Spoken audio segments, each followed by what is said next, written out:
Punching Up, a Nintendo podcast, is brought to you by you. If you want to learn how to support our show, go to patreon.com/laststandmedia.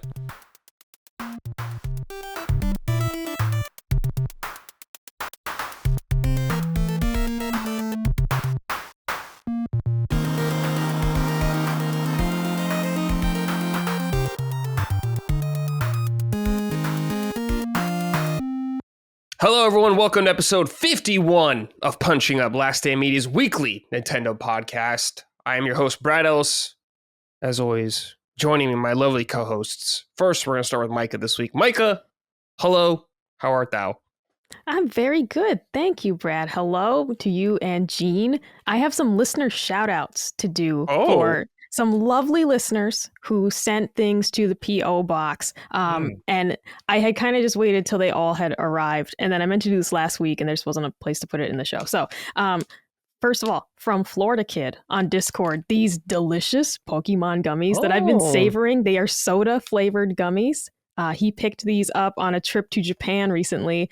And I joked with him that, like, obviously the entire package is in Japanese. And I was like, I'm not going to lie. I used the Google Translate to make sure this wasn't like soap or something. Like, I wanted to be 100% sure it was food because you never know that it could just be like adorable little jelly soaps or something. I don't know. Tide Pods. I was like, you die from eating it. Yeah. I was like, happy to report it is indeed food. And they're really good. They're soda flavored. From a super cool listener named Jeremiah, a copy of Pokemon Moon that he offered me because he said he'd been trying to sell it on Mercari, got no bites on. He's like, I just want it gone. I offered, to pay something for it. He said, no, just take it. Like, it's been a hassle trying to sell it. Just take it. And so I will be playing this. And this is the one Maddie recommended. Maddie told me to check out Sun or Moon. So this will be what I'm going to check out. Thank you, Jeremiah. You're going to hear my thoughts when I get to this, which I'm going to be playing soon. Ultra Moon, so we'll compare. That's the Switch version of it? No, it's it's another 3DS version. It came out after, I don't know, Pokemon. It's like the souped up version, I guess. I don't know.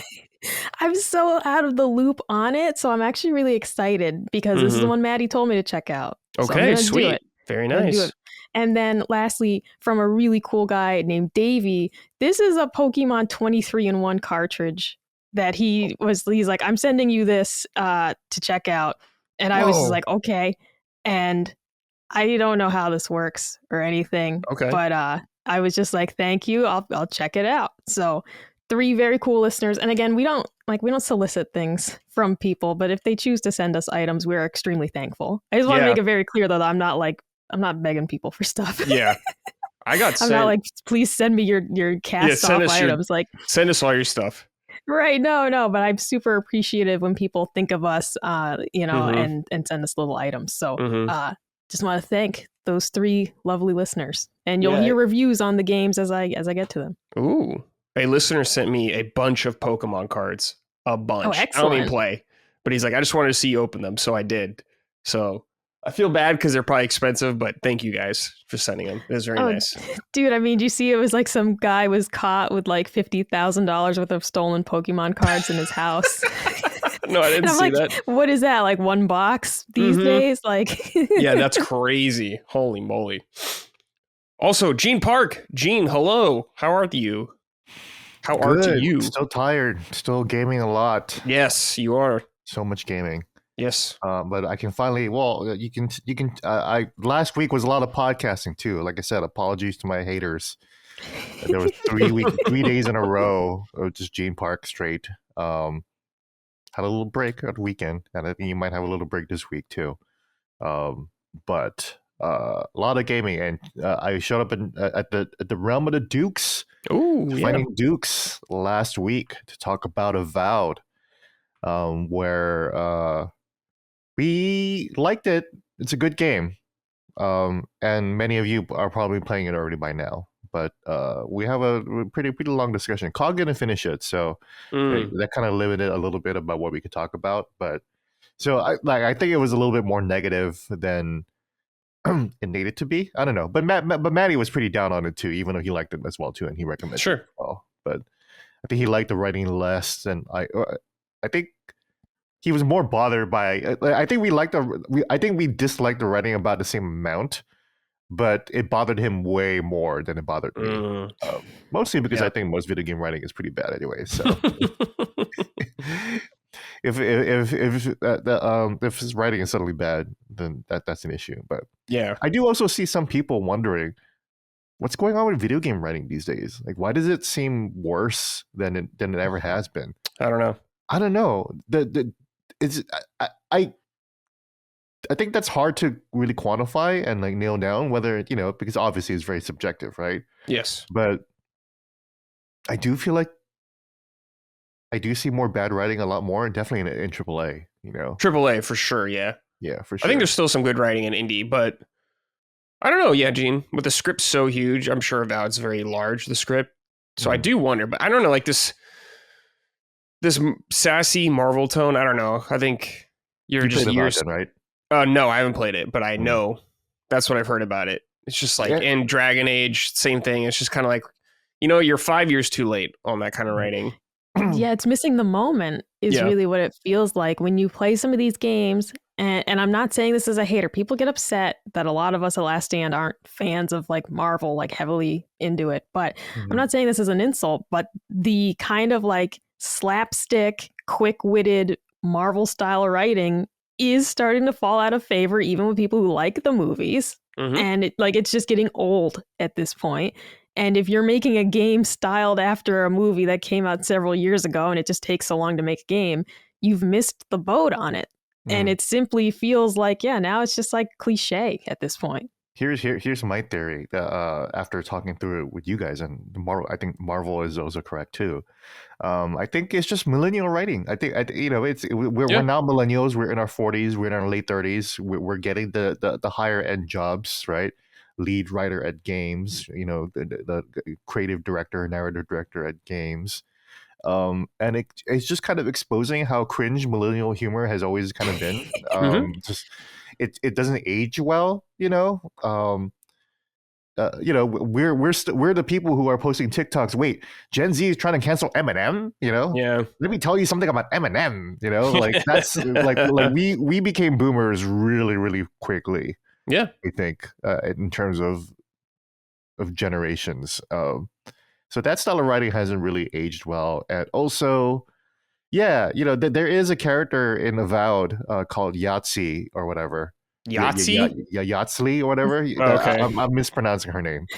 But she's cringy because she's cringy in the way that a lot of our listeners find me cringy. And that she's and again, I'm a millennial too. I'm a millennial too. I'm 43 years old. So I'm casting myself in this group as well. But immediately when you meet her, like you're just trying to get to know her, and then she immediately starts talking about sex. Oh, she's immediately like, "Oh yeah, me and my partner, we get really icky, sticky, blah blah blah," and it's like, icky, sticky, something like that. She doesn't say that, but she like really implies like that. That they get really frisky in bed, and it's really it's like a quirky part of her personality. Oh, she loves having sex. She's horny. And it's like, we just met. I just finished like the first side quest. Yeah, we just met. You just she's not even in our party yet. It's really like at the beginning of the game where they're building up her character to eventually join your party. And it's like, oh man, we just want you to know, we just want you to know she likes sex. Yeah. She likes sex though. She's the sexy one of the same of the as like everybody else pretty much in the world. It's how we've gotten this many people. Yeah. Okay.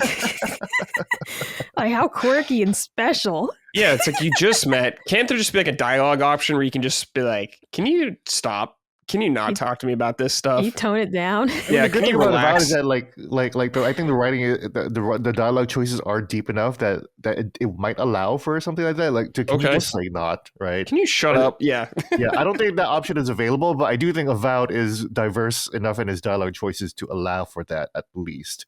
Okay. Like a lot of variety of That's emotional choices. The problem is that those choices don't really amount to much. Save the discussion. Do you want to say this for what you're playing? I guess, yeah, we can do that. I mean, we're getting into it. We can finish it if you want. Yeah, more complaints. Maybe we can tease that for the show. Okay, check back in or jump to the timestamp. I guess. Yeah. We'll get into it. We'll let Gene go crazy. I can finally talk about other games too. So there's that. So, yes. Let's go. All right. Welcome to Punching Up, our Nintendo podcast. That's right. Punching Up Nintendo where we talk podcast. about games available on Xbox Game Pass. That's right. If you want to support us, please go to patreon.com/laststandmedia. Support all of our shows. Get early access to everything. This show, Sacred Symbols, Defining Duke, Summon, Sign, Constellation, all that good stuff. We'd love to see you over there. Also, if you want some merch, laststandmedia.store. We got stickers, t-shirts, all that good stuff. So please support us and leave us a nice rating for this show on whatever podcast service you use, YouTube, all that good stuff. Thumbs up. We appreciate it.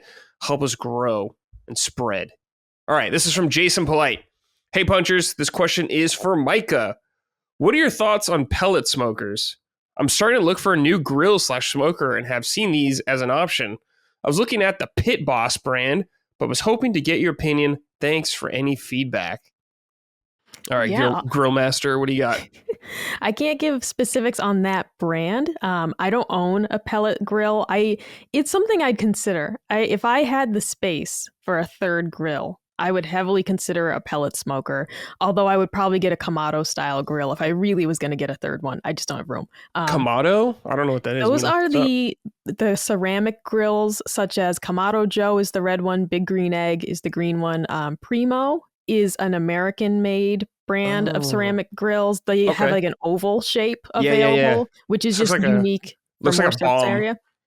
Yeah, and they're incredibly fragile. The thing about Kamado style, ceramic cookers, they're really heavy and they're really fragile. So first and foremost, I would not buy one unless I was in my forever home, like I'm going to die here, because you don't want to move this thing. But also the Weber Summit Kamado is the stainless steel version of it. So it's not fragile. It still retains heat really well. But that's besides the point. Pellet smokers are excellent. They're really great options, especially if you want to do overnight cooks. If you want to do something like a 12-hour to 18-hour brisket and start it the night before your party, you still want to check on it periodically because mechanical issues can occur. The auger can get stuck. You might get a fire in the pellet box, stuff like that. Rare, but you still want to check on it periodically. But you wouldn't have to babysit it like you would on a regular smoker. So they are excellent, really great for weeknight cooking, of course, because you set it to the temperature. It's going to get going like you're preheating an oven. Instead of me fiddling with the coals like I do, you would just turn it on, fill it with pellets. You're ready to go, once it's up to temp. So they have really excellent brands and uses. Malcolm Reed, How to Barbecue Right podcast, talks a lot about pellet grills. There's a lot of videos on his channel about it. I'm back into listening to his podcast because my NFL show ended. But no, they're really great. You just, do a lot of research into those specific brand reviews, especially. Check the longevity. Are people saying this thing breaks down after a year and the warranty's up? Really just check user reviews, YouTube videos to get an idea of, how it lasts long term. But they're really great, and you have a ton of options. If you're in our Discord, there are some users with pellet grills. Like I hear great things about the Rectech pellet grill as well. And, people tell you which their favorite pellets are. It can be a little harder to get the smoke flavor on a pellet grill sometimes. The key to that, though, what people tell me is starting out at a lower temp. You're going to get most of your smoke flavor in the first, 90 minutes to 2 hours of the cook. And then after that, it's harder for the smoke to penetrate the meat in terms of like the deep flavor. So starting out at a lower temp helps the smoke, penetrate better. And then you can raise the temp later on and get your cook going faster. So there are techniques to getting a real nice smoke flavor with these. It does not have to be, a lesser product by any means. It's just a matter of getting the technique dialed in.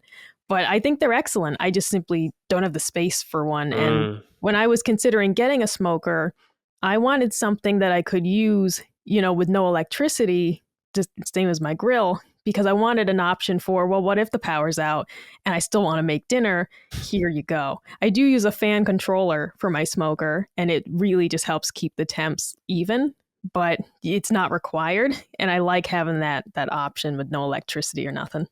Gotcha. Damn, you're a barbecue nerd. You know a lot. What a loser. I was out running errands today. Way cooler than us. Yeah. No, I have nothing to contribute to this, thankfully. So. Yeah. Me good. I was out running errands, listening to the barbecue podcast before this show because I had to go to the post office today. And I'm getting all caught up again because I missed the last couple episodes with all the Super Bowl coverage and everything for the NFL shows I listened to. They had hours and hours of content the weeks leading up to the Super Bowl. And I was missing the barbecue show. So now I'm getting caught up again on that. It's been excellent. It's getting me psyched up for spring because I'm going to be out there again. Oh, hell yeah. Barbecue. That's going to be good stuff. All right. Let's see. This is from Casey. What up, Brickfisters? This is a little behind, but a small correction. The Sleeping Dogs sequel was not canceled due to poor sales. The game sold reasonably well. It was canceled because instead of a direct sequel, they tried to make a Sleeping Dogs MMO. This effort failed, and all future Sleeping Dog games were canceled. That's not true. That's not true? Oh, the game sold 1.5 million, and Square Enix called it a failure. Oh, double correction, Casey. Yeah. I mean, yeah, the MMO happened, but if Sleeping Dogs sold 8 million copies or 10 million copies, we would not be having this conversation right now. We would be having a Sleeping Dogs sequel. You know? That's a lot of copies. Yeah. A lot. Yeah. But 1 point whatever million, and Square called it a failure. They didn't think it was a success. So classic Square, dude. Yeah. So yeah, I don't know. I don't know what's up with people like trying to correct things that are correct. Like, all right, like they're like, Sleeping Dogs was never owned by Activision. It's like, yes, it was. You know? It was. You know, it was true crime. That's what happened. All right. Well, got to be sharp, listeners. Double check, I guess. All right, let's talk about Nintendo actually now. Today, Nintendo announced they are getting rid of the Gold Points program. Oh, what the hell? This is breaking news for me right now. Oh, dude, yeah, I was so upset. That's what you guys were talking about when we logged on? Okay. Yes. Yeah. All right, now, okay, I mean, go ahead. All right, let me read this. This is, they tweeted this out. My wallet real quick while you check your shit. Yeah. They tweeted out, Nintendo of America tweeted this out. From March 25th, it will no longer be possible to earn My Nintendo Gold Points. Existing Gold Points can still be used after this date on Nintendo Switch eShop within 12 months of being earned. All right, Micah, you were pissed about this. Go off. Yeah. So, dude, the number one thing, a lot of people seem to think you only earn these from digital purchases, and that's not true. When you buy a cartridge-based game, you pop it into the Switch, you hit, I think it's the plus to bring up the details menu, and you can hit Earn Nintendo Gold Points. And I've been doing that on all my physical purchases. There's a time limit on doing so, but you can earn those points on physical purchases as well. So this, because I saw a lot of people using this as a physical, like, oh, you should have stuck to physical games. Not true. You could have been earning the points the whole time on physical if you didn't know. And on the rare times that I would use the eShop for a digital only title or for like a DLC type thing, I would have my own little stash of points to draw from. And so this sucks for us as well who collect physical games because we've been able to earn those points this whole time. Mm-hmm. Conveniently, though, it cuts off on the 25th. I think Xenoblade Chronicles is the 20th. So that'll probably be the last one to earn points for.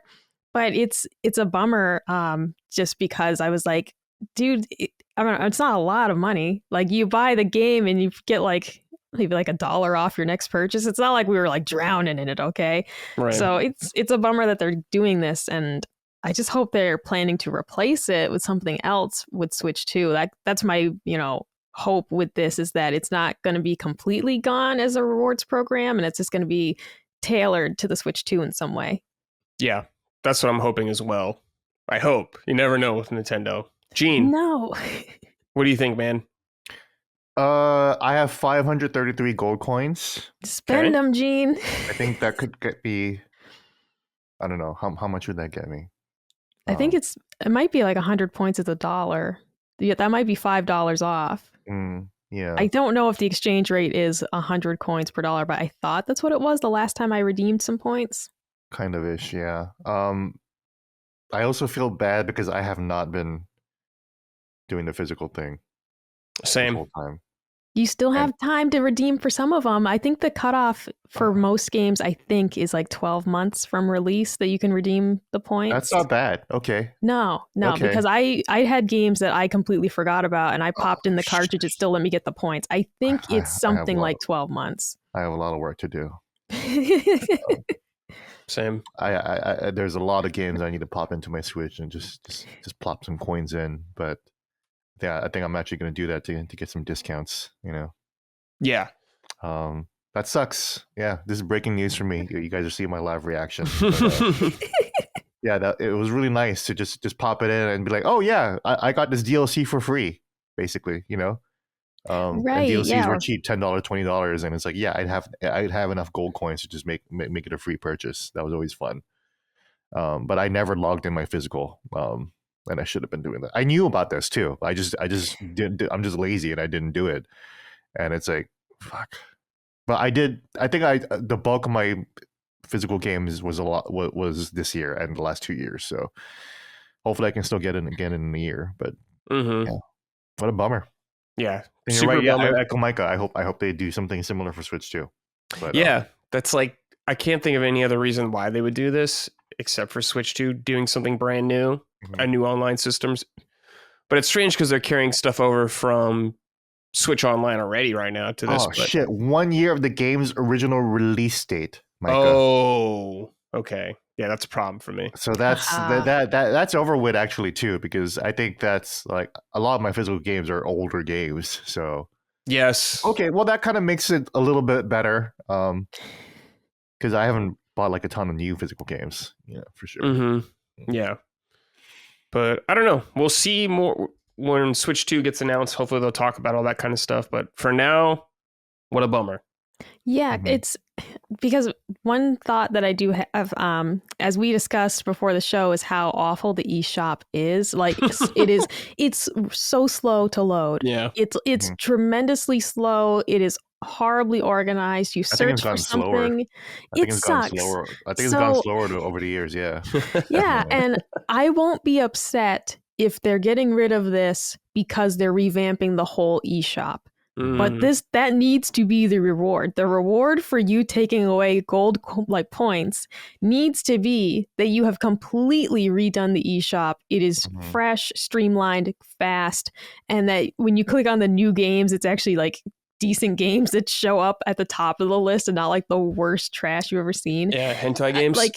Dude, it just is. It's awful. So if that's the goal, that they're going to revamp the eShop and thusly bring in a new rewards program with it, I'm cool with that.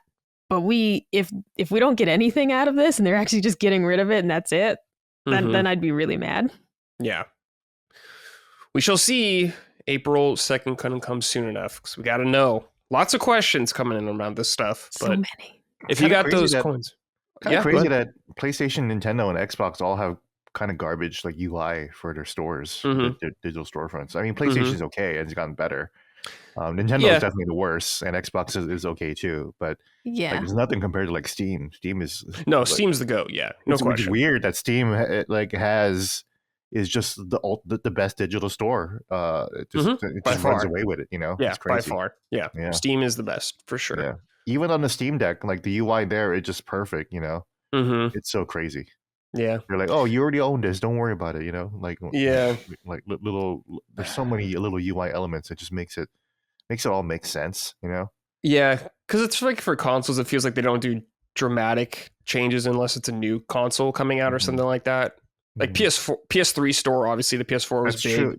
That's you're right. Steam is able to develop their one format over the last 20 years versus PS1, PS2, PS3 is always changing formats, always changing digital, like the kinds of different files that they need to be uploading. Yeah. It always depends on the power or whatever the unique makeup of each console. You're right. But yeah, it just really probably just PC. It just goes to show how what another advantage of the PC platform. Yeah. There's plenty of advantages of PC, but there's some headaches with it as well. Yeah. There's someone who plays on PC all the time. All right. Rest in peace, Nintendo coins or whatever the hell you called, gold points. See ya. All right. Guys, State of Play. There was one recently for Sony, of course. That's their showcases. They show a bunch of the games. They showed a bunch of games, though, that are also on Switch. And I thought we'd just go through some of them, see what you guys think. First, we have Warriors Abyss, which is out now. This is a spin-off of the Dynasty Warriors games, but it is a roguelite version of it. A little top-down. If you maybe compare it, you can look at it like visually, kind of like Hades, the perspective and all that stuff. Not graphically, but tearing through a bunch of guys with roguelike elements.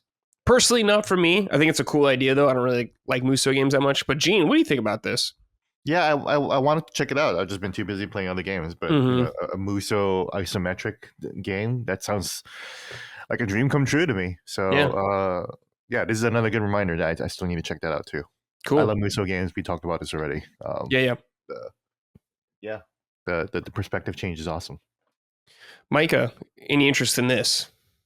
Not particularly. It's really stylish and it looks fun, but no, like the Dynasty Warriors type games, it's too much for me. Like Persona 5 Strikers was my limit on, like, I loved that franchise and I decided to play it, but towards the end I was like, I'm getting a little sick of beating up 100 guys at a time. It's just like I'm getting a little tired of the whole screen being full of enemies and you gotta wipe them all out. Yeah, fair enough. All right, Micah, this is for you. Dave the Diver is getting more DLC called Ichiban's Holiday, and I guess it's like there's some side-scrolling beat-em-up action going around there. It's Ichiban and the bartender, I always forget his name, just beating the shit out of some guys in Dave the Diver. And you're a fan of both of those IPs. Yes. So what do you think? Oh, dude, so here's the thing. I'm watching this with Colin because he was showing me after the showcase. He's like, here's the things I think you'll be interested in. And this was one of them. And I was like, oh, I don't know about a beat 'em up, though. And then I started watching the gameplay and I was like, I just love both of these so much. I'm going to play it. Mm-hmm. Like, do I really like beat 'em ups? Not really. But it's Dave the Diver and Yakuza. I just love them both so much. I'll definitely play it. And I was like, they're so cute. Look at Ichiban and his pixel art instead. I was like, they're so cute. So yeah, I'll be playing this for sure. Excellent. Gene, any interest in this? Not really. I honestly didn't like Dave the Diver that much. I tried to like it, but I was just like, it's a good game, just not for me. Very cool to see Ichiban and the other boys. I'm already forgetting the names. They're bad guys though. Yeah. In pixel art. Mm-hmm. There was a way. If there was a way to get me to try Dave the Diver again, this would have been it. But we're just drowning in games, so it's cool. I'll check it out. I'll check it out sometime. So yeah, man, Dave the Diver, so much DLC. Everyone's in Dave the Diver. I feel like Dave the Diver's like the new Shovel Knight, where it's just a crazy amount of crossovers. No kidding. Yeah. Or Balatro too has Balatro. Yeah, too. You're right. Very easy to make crossovers for Balatro for sure. Yeah, just cards and stuff, I guess. Yeah, super smart actually. Yeah. All right, now we're in Brad territory. Onimusha 2: Samurai's Destiny. We knew this was coming out, but good to see it again. May 23rd. I'm very excited. I loved Onimusha 2, and I have not played it in so long, so I'm really happy to see it back. And of course, Wade the Sword coming out next year looks awesome as well. Gene, are you in for Onimusha 2? Yeah, this was the better one. So part 1 was okay. It was interesting, but even back then when I played it, I was like, yeah, that was a good game. Cool. And then 2 came out, and I was like, oh yeah, this is definitely the Resident Evil 2 to Onimusha to the Onimusha series. Absolutely. Micah, any interest in Onimusha? So this trailer looks really cool, but is this an incredibly difficult series? Is this no? Okay, no, it's not. It's not one of those. No, it's hard to gauge, right? Because I'm like, I don't know, man. This could be another Souls-like type thing, and I'm gonna hate it. So much more simple. Don't worry about it. No, yeah, totally. There's Onimusha way 1. more your speed. You're absolutely familiar with this kind of combat for sure. Yeah, you'll be fine, Micah. You could try Onimusha 1 on Switch. It's very short too. It's like 5 hours, maybe 6 hours, something like that. Mm-hmm. So you can get through it. Cool game. Maybe I'll spend my gold points. Yeah, Micah, you can spend your gold points. I'll get like $2 off or something. Yeah, Micah, if we get you on Onimusha, that's another win. So we got to try. All right. Also, Shinobi Art of Vengeance. This is right up my alley. I believe this is the guys that made Streets of Rage 4, I think it is. But this looks amazing. I love 2D side-scrolling games. So I'm sold on this. The Year of the Ninja continues to be excellent. Getting this and 3 Ninja Gaiden games in 1 year is crazy. I know Colin's all over this as well, and so is Cog. Yeah. Micah, I assume this is not for you. No, I watched the trailer with Colin just because he was like, "You're gonna love the art style," and I did. It is so pretty. Like this game's gorgeous to look at, and he's like really hyped about it. But no, this is not a Micah game by any means. Way too difficult. Yeah. Gene, are you down? Yeah, of course. Yeah. Okay, excellent. Yeah. Excellent. Because I'm like having deja vu because I already had thoughts about this in Defining Duke last week. So. Oh yeah. Of course, Cog loves Shinobi, so he for sure brought it up. Yeah, for sure. Yeah, he was stoked. Yeah, I'm a big Shinobi fan too. I'm definitely stoked too. It's definitely the year of the ninja now. You know. Mm-hmm. Yeah, I missed a lot of the early Shinobi games on like Genesis and stuff like that in the arcade, but I did play Shinobi on PS2. It was all right, I remember. But this looks excellent, so I'm hyped. Also, another game, Darwin's Paradox. I like this game. This is a goofy game where you are an octopus, and it looks like you're just trying not to get eaten. And you're just going through 2D platforming levels. It looks really fun, climbing on boxes, hiding from people.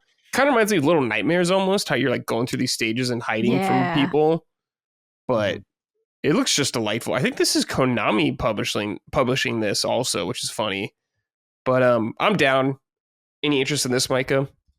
No, but it brought back good memories of Octodad, Dadliest Catch. Yes. Which was a game Loved I Octodad. very much enjoyed. So fun and silly. And I'm glad you mentioned Little Nightmares. That is a game I enjoyed. I'm typically just not for the like side-scrolling games, but Little Nightmares I did really love. There was something about just being like so tiny and all the enemies so big and you're evading them and everything. Yeah. But I don't find myself gravitating towards those games recently. Like I never played the Little Nightmares sequel. I only played the first one. So yeah, I don't find myself wanting to go back to these, but maybe I should give it another try because I did enjoy Little Nightmares so much that I should maybe broaden my horizons a bit. Yeah, Little Nightmares 2 is good. Check it out. Really fun. Is it on the Stinky Switch? I think so. You know, it doesn't have to be. What you am I saying? can play it on your G Cloud, yeah. I could play it on the G Cloud. That's right. Gene, any interest in Darwin's Paradox? You know, again, check it out later. It looks cool. Looks fun. You know, cool. Definitely like the very inside, Little Nightmares vibe too, for sure. So yeah. Definitely a game to check out when I got time. Yeah. So. All right, and last game on the list, Sonic Racing Crossworlds, which is to be announced, the date and all that kind of stuff. I haven't really played these Sonic Racing games, but I know people really enjoyed them, like Maddie, I believe. Gene, I think you like some of these, right? You've played some?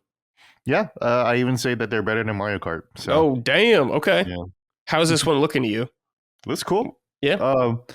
Real quick, I was complaining that it's another multiverse type project, and it's like, man, I'm just tired of everything being a multiverse these days. But, it's Sonic Generations is the same kind of story, right? So Sonic Generations is also about a multiverse too. So yeah, this has like the crossover with other Sega franchises. This could really could be the racing smash of Sega. So. Yeah, because they've had like Rio from Shenmue. Sure. Yeah, for sure. And the Jet Set Radio guy and stuff like that in the past. Yeah. I don't know if they've had any Yakuza characters, but I wouldn't be surprised if it does happen sometime. I guess the interesting thing about what I've seen in this game is that it has like the portal rift mechanics like Ratchet and Clank, where it seems to teleport you to different locations. Mm-hmm. So that could be kind of cool. Maybe a little fun little twist on it or something like that. But yeah, those are just some of the games that they showed the state of play that are coming to Switch as well. So keep an eye out for those. Also, guys, we had the DICE Awards in Vegas, and I thought I'd just go through a list of all the winners and all that kind of stuff, just to see what the game industry is into right now. I'm trying to remember, who is the company behind this? The Academy of Interactive Arts. That's it. Yep. There you go. So their awards. They were very nice to sponsor me for several years ago. I was a speaker or a moderator at one of their panels there. Okay. So have you enjoyed DICE when you've gone to it? Oh, totally. Yeah. It's where I met Bloodworth. Daniel Oh, Bloodworth, right. Yeah, that's right. your former boss and colleague. Mhm. But yeah, DICE, for those who don't know, is not like GDC where it's just like everybody goes there, like all the workers and everything like that. DICE is where the executives hang out. You know, the game directors, executives, the marketing directors. You know, the guys who make business deals. This is a good place to make business deals, to trade with the other industry folks on, you know, what's going on, or learn from each other, you know, network with each other. And then the DICE Awards are, of course, their award ceremony, the gala that kicks off the end of the week. And it's all awarded by game developer peers and everything. So this is a pretty good award show, which I did disagree with heavily a lot on a lot of the winners. I haven't checked out this year at all, but like in the past, I've been like, yeah, this industry is crazy. That game is best story or whatever. But okay, whatever. Yeah. You know. Yeah, I get that. Let's see here, though. We'll start with the first thing. Outstanding achievement in store. Oh, I'm sorry. Wait, scroll up more. This is outstanding achievement in animation. The winner was Astrobot. Oh, but easily. Yeah, the animation's so good. There was Call of Duty on there, 5v7 Rebirth, Neva, and Warhammer Space Marine 2. So Call of Duty is huge too. I mean, like not Call of Duty, Rebirth. Rebirth would have been getting a nod. Sure. Yeah. Outstanding achievement in art direction was Black Myth Wukong. Yeah, I could see it. Had great art direction. Totally, for sure. Yeah, great art direction. Yeah. Outstanding achievement in character went to Indiana Jones and the Great Circle. Dr. Henry Indiana Jones. I guess. His name is Henry? Yeah. What the fuck? You're telling me his name's been Henry this whole time? Have you not seen the movies? No. I've never seen it. I thought his name was Indiana. Are you fucking kidding me? That was the dog's his name's name. Henry? That's the dog's name. Dumbest fucking thing. I've never been so incensed. You're telling me that this whole time his name was Henry? Yes. That's bullshit. It's kind of the joke, yeah. If I ever meet Harrison Ford, I'm going to slap him square across the face just for that. You might kill him because he's kind of old, so maybe don't do that. He's very old. He's very old. Good-looking guy, too. Fragile, grumpy. Yeah. So be careful, Micah. Don't kill him. I can't fucking believe this. It's in the this third is like movie you just told me, like, you may as well have just told me like my dad isn't my real dad. You know, well, Santa Claus doesn't exist. Yeah. Well, your dad's not your real dad if you just never watched any of his movies. That's true. Or actually talked to him or met him before. Yeah. But interesting to see the Watcher from 1000 Times Resist. I don't know anything about that. Yuffie got nominated. Indika from Indika and Senua got nominated as well, but Indiana Jones won. Wow, Yuffie got nominated? That's interesting. Yeah. Outstanding achievement in original music composition. The winner was Helldivers 2. That's weird, man. Yeah. That's so weird. We had Astrobot nominated, Helldivers, Monument Valley 3, Senua Saga, Hellblade 2, and Star Wars Outlaws. What a stupid ass. You see what I'm talking about? What a stupid ass nomination list right there. You know? Yeah. I mean, how's Rebirth not on here? Where's Rebirth? Where's I don't know. Yeah, hell, fucking Black Myth Wukong even, you know? Yeah. You know, Astrobot definitely deserved it. Helldivers 2 did not deserve it. Hellblade 2, we all know my feelings about Hellblade 2. I don't even remember fucking music in that game. I don't either. And Star Wars like Monument Valley 3, I have no idea what that is, so you know, I'll leave that alone. Star Wars Outlaws, come on, man. It's just Star Wars Outlaws. It's just Star Wars music slop, you know? Like you should have put Indiana Jones instead. Indiana Jones had better music at least, too, you know? Yeah, I honestly can't remember a single thing from Helldivers, so whatever, I guess. Yeah. Outstanding achievement in audio design. Helldivers won this. I think the audio design's pretty good in that game. That's cool. Yeah, that's so fine. I'll give it to that. That's okay. Yeah. That's one. Hellblade 2. It's crazy that Hellblade 2 didn't win despite all their technology or whatever. Mm-hmm. I'm a little surprised about that. Yeah. You know, I don't like Hellblade 2, but you know, it does have really good audio design. So yeah, and that is their bread and butter. But yeah. I want to see what you think about this. Outstanding achievement in story. The winner was Indiana Jones and the Great Circle. Yeah. 1000 Times Resist nominated. Metaphor nominated. Still Wakes the Deep. And thank goodness you're here. What do you think about that, Gene? Yeah, I don't know about that. Outstanding technical achievement. The winner was Astrobot. Sure. Beautiful game. Ran really good. I'll take it. I mean, this is another one where I would be like, yeah, Hellblade 2 could have won this one, actually. Sure, yeah. You know? Well, why not celebrate Hellblade 2 for what it's actually good at, which is sounding and looking good, you know? Yeah. It's crazy. Action game of the year, Helldivers 2. Jesus. We had Batman Arkham Shadow nominated, Black Myth Wukong, Call of Duty, Helldivers, and Stellar Blade. I mean, I guess, like, how they describe action game is not how I would think most gamers who are in the know would describe an action game. Mm-hmm. Like, I think action game, I think always like a character action game or something like that, maybe. But it's like action game. It's like, what does that even mean if you're doing it by this? Anything with action in it? Yeah, putting Call of Duty in there is like putting Sifu in best fighting game. You know, like, yeah, there's action in it, but that's not the genre though. You know, every game has action in it almost. You know, yeah, 90% of video games is about action. Yeah, it's a weird category. I don't know. Adventure game of the year, Indiana Jones won. No, Prince of Persia was in there. Echoes of Wisdom was in there. I think Indiana Jones is an awesome adventure game. Mm-hmm. You know, still haven't finished it, still haven't played it, but from what I played, it's an awesome adventure game. Definitely deserves to win. Now we know Micah will never play it because his name's Henry, and she found out. I'm just, Canceled. it's not even, I don't have anything against Henry, obviously, but I'm shocked. Like, I'm really shocked. I can't believe his name is in Indiana. That, like, fucking sucks. It's like his nickname, yeah. This is like fucking... I'm sure some of our audience will be mad that we spoiled the fuck off, dude. That's from like Last Crusade. When did that come out, dude? No, man. Like dude, there are people in the Reddit mad that I talked about that the ending of Lost was disappointing. You know, and the it's whole not show like sucks. It's like Indiana's name being Henry is not. It doesn't have anything to do with the plot. Nothing. I mean, it's in the awards listing. They said it. Not us. All right. Yeah. This was in the awards listing. Yeah, so. Some of our audience is just real sensitive. 1989, guys. They're like, oh my God, don't tell me Xenoblade Chronicles is a Xenoblade game. Don't tell me that. Oh, dude, but like conversely, they'll be like, what do you mean Maddie hasn't seen The Thing? A movie that came out how many years before he was fucking alive?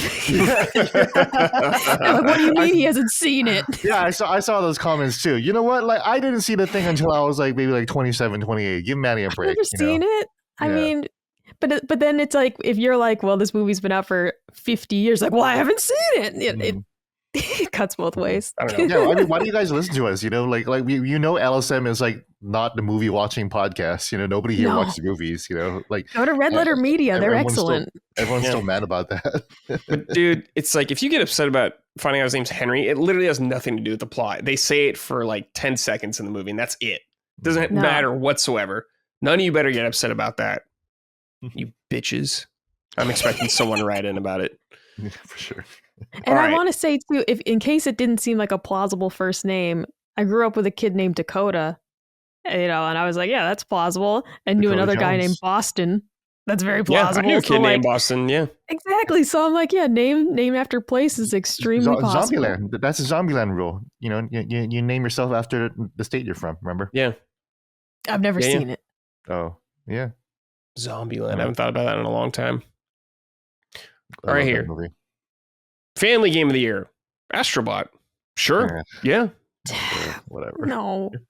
What? Astrobot? Not family game of the year? I wanted Zelda Echoes to win something. It's a load of Cat Quest 3 should have won this one. No, dude, it shouldn't have. Astrobot is a good family game. No, it is. But like, how many awards does it need? More. You know, give one to little Zelda. Zelda's never won anything in her whole life. Zelda, yeah. Zelda's never won anything before. A little upstart franchise that nobody's heard of. Yeah. Not very popular. Struggling to stay relevant. Exactly. Yeah. Nobody likes Zelda games. I just wanted somebody to like it. Yeah. Let's see here. Fighting game of the year. Tekken 8. Yeah. There was Blazing Strike, Dragon Ball, Mortal Kombat 1, Tekken, and Underdogs. What I heard about Tekken is people are not happy with it right now. Oh, for real? People aren't happy with Mortal Kombat 1 either. That's what was it you that told me that? I think last time? I think I was only told you that. I didn't know that people aren't happy with Tekken either. That's crazy. Yeah. Yeah, people are so hard to please these days. Yep. Let's see. Racing game of the year. F1 24. There's 3 nominees total. MotoGP and Night Runners. Sure, yeah. Sure. Role-playing game of the year went to Metaphor Refantazio. You had Metaphor, Like a Dragon, Elden Ring, Dragon Age, and Final Fantasy VII Rebirth. Sure. Finally, a nomination list that makes sense. Yeah. Sports game of the year, MLB The Show winner. You had EA Sports College Football, EA Sports FC, and NBA 2K. Sure. I know people love the show, so yeah. Strategy/sim game winner, we had Balatro. Nominees were Caves of Quad, Frostpunk, Technical Breach, Wizard, and Satisfactory. Interesting. Immersive reality technical achievement right here. Alien, Rogue Insurrection, Batman Arkham Shadow, Skydance Behemoth, Starship Home, which is the winner, and Underdogs.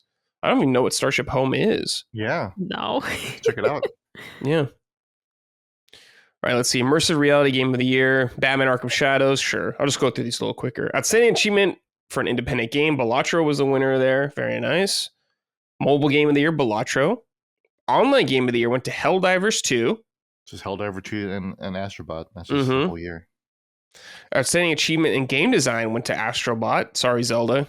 Not even nominated. You know what? Real quick, too. The voting academy, I think, are mostly made up of Sony people, too. What? So, really? Yeah. So if you see a lot of Sony representation here, like Spider-Man 2 was winning like narrative of the year like last year. Spider-Man 2? Yeah, bro. Like, Spider-Man 2 like won a bunch of like weird awards last year too. Okay. So, yeah, I guess definitely a lot of Sony folks in the voting here. So like, no surprise that Astrobot and Helldivers 2 is like dominating everything. Yeah, here we go. Soundtrack of the year for Helldivers 2. Come on, man. Yeah, come on, dude. Let's see. Outstanding achievement in game design was Astrobot. Outstanding achievement in game direction was Animal Well. And game of the year was Astrobot. For the nominees, they had Astrobot, Balatro, Black Myth Wukong, Helldivers, and Indiana Jones The Great Circle. Okay. No Final Fantasy, huh? All right. No Zelda Echoes. No Zelda Echoes. Yeah. All right. It's a Dice. It's a Western award show. So. Well, I guess Black Myth got nominated. Yeah. And Astrobot's a Japanese game, technically. Made in Japan. That's true. All right. Whatever. Dice awards are over. All right, guys. This is like a slow thing happening, but it's happening in real time. We're all seeing it. We got more confirmation about Xbox games coming into like other platforms, specifically Nintendo and PlayStation. In a recent interview with Xbox Era, Phil Spencer was asked about some of his comments made during the Activision Blizzard drama with the FTC. This is a quote from Xbox Era. I've seen a lot of people repeating something that you said back during the whole Activision Blizzard drama with the FTC. It was about how Sony used the 30% that they make on Xbox published games on their platform to kind of reduce your standing in the market. But I saw a great point from Sam Tolbert on Windows Central. He's like, well, what about the 70% they make? It's funding more games for all of us to play. Can't we focus on that? Then Phil responded and said this. It's maybe not what I was going to say at the stand at the time, but yeah, I would love to make all the money for all the games that we ship right. Like, obviously, we make more on our own platform. It's one of the reasons that investing on our own platform is important. But there are people, whether it's their libraries on PlayStation or Nintendo, whether it's they like the controller better, they just like the games that are there. And I don't want to look at that and say, well, there's no way that we should be able to build business there, find fans of our franchises there. I'm not trying to move them all over to Xbox anymore. People were also invested in their own games are. Let's just allow people to play. And yes, that 70% that we make on games on other platforms is helpful to us being able to build great portfolios like we showed at the Dev Direct. And I hope this will continue to show through the rest of the year. He's given up on bringing people to Xbox. It's over again. Jover. I don't know how many times we've said that about Xbox. This is like a year span, but just even more confirmation. Yeah, we see this every year, pretty much. Yeah, it's crazy that Phil has to reiterate every single time. You know, he's only saying it in stronger terms. You know, making it more clear to people. Yeah. I'm not trying to move them all over to Xbox anymore. You know. Mm-hmm.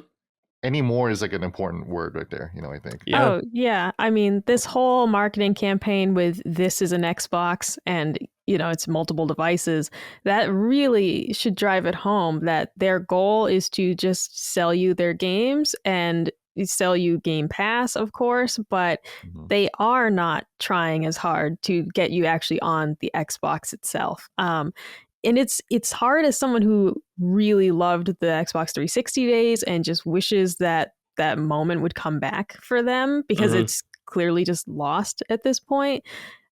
But I will say too, getting back into playing Xbox so much with the Logitech handheld, I would say now, like if they made another box, I would buy it because I do just, it's like, okay, yeah, I have my whole account here and I own like 6 digital games and I don't want to lose those, of course, my vast digital library here. But I do just like their environment and their like controllers and everything better. So they would retain me as a customer, but I don't doubt why anyone would say, yeah, I'll stick to PlayStation if the games are all coming here. Like, why the fuck wouldn't you? Yeah, totally. Question though, Micah. Let's say when their next console comes out and they have a handheld that comes out at the same exact time, will you only buy the handheld or will you buy both? I would buy just the standalone box, probably. Not the handheld? Well, here's the deal, right? It's going to be about the power. So, because remote play works flawlessly. And I know that's not the case for everyone. It's based on your internet in your home. In my home, it works flawlessly. So I strictly want the power. And I do use the TV when Colin is otherwise occupied. When he's recording Sacred for 5 hours, that's prime TV time for me. So I don't want people to think I only play handheld. I play handheld 80% of the time, no doubt. But I do use the TV when he's, doing something else. So I would still want to be able to use the Xbox on the TV. And then I would just, depending on how far away this is, I'd want a different remote play device if necessary. But I would want the most powerful console possible because part of the reason why I do maintain owning an Xbox is that I fully admit that not everything should be played on Switch, whether it's ported there or not. I do want the best experience depending on the game, right? So I would still want that, I think, the TV console box, yeah. Micah, I have to ask. Yeah. Do you feel liberated whenever Colin is just recording like a long ass podcast and you're like, oh fucking no, I don't do this shit right now for I the next hate 5 being hours. alone. Like we are opposites in the way that I hate being alone, like can't stand it. And Colin is just like he's a normal person who craves, solitude every now and then. Also, I Colin's hate having a ball alone. right now, Colin's just going crazy right now in his he's cleaning his office. I can smell the pledge. He's from doing the here. Tom Cruise risky business underwear dance. That's the thing. It's like this is ideal for me because we work from home and he doesn't go anywhere, and so I'm just like never alone basically, except when he records the shows. And even then, I'm just like bothering the dogs the whole time because I'm lonely. So, no, I fucking hate being alone. It's my worst thing. You guys belong together for sure. Yes, definitely. But yeah, more Xbox games. I'm sure we'll see some at that Switch 2 reveal. What we'll see, don't know though. It'll be crazy to see Halo. Would you buy Halo on Switch 2, Gene? Nah, I think I'm good. I feel like I already play Halo on the Steam Deck, so I already have that experience, Yeah. What about on PlayStation though? Would you buy it on that? I would buy it on PlayStation just because of the player pool there, and just to hit square to reload. Yeah, press square. Which I could technically do already now, of course, on PC. But but knowing that the square is beaming into a PlayStation is going to feel. It's going to do funny things to my brain, and I think that itself would be worth $70 for at least a little bit. And also, again, the player pool on PlayStation, and it'll be fun to play against PlayStation players. Actually, it probably be fun to play against Nintendo players who have no idea what the hell they're doing in Halo. Every Christmas is always a good idea to log onto Fortnite and and see what newbies are there who just got a Oh, game dude, console or the whatever. Christmas noobs in Call of Duty was a Of course, yeah. tradition every Yeah, year. Yeah. So to do that to PlayStation Halo folks, that'll be fun.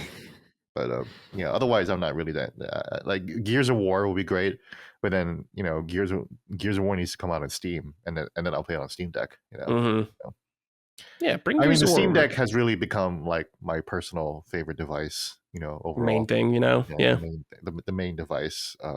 Which is why the Switch 2 couldn't have come out on a better time. Like just as I'm replacing the Switch just as I'm replacing the Switch with the Steam Deck as my favorite console now. The Switch can come back right now. So yeah.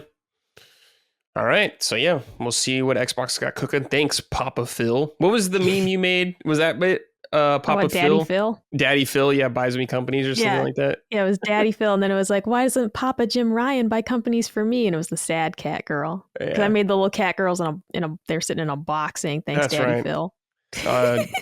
Jim Ryan was too busy demoting Shuhei. That's why. That's fucking crazy, man. Like, dude, I can't believe Shuhei said that. He's being a messy bitch out there. Yeah.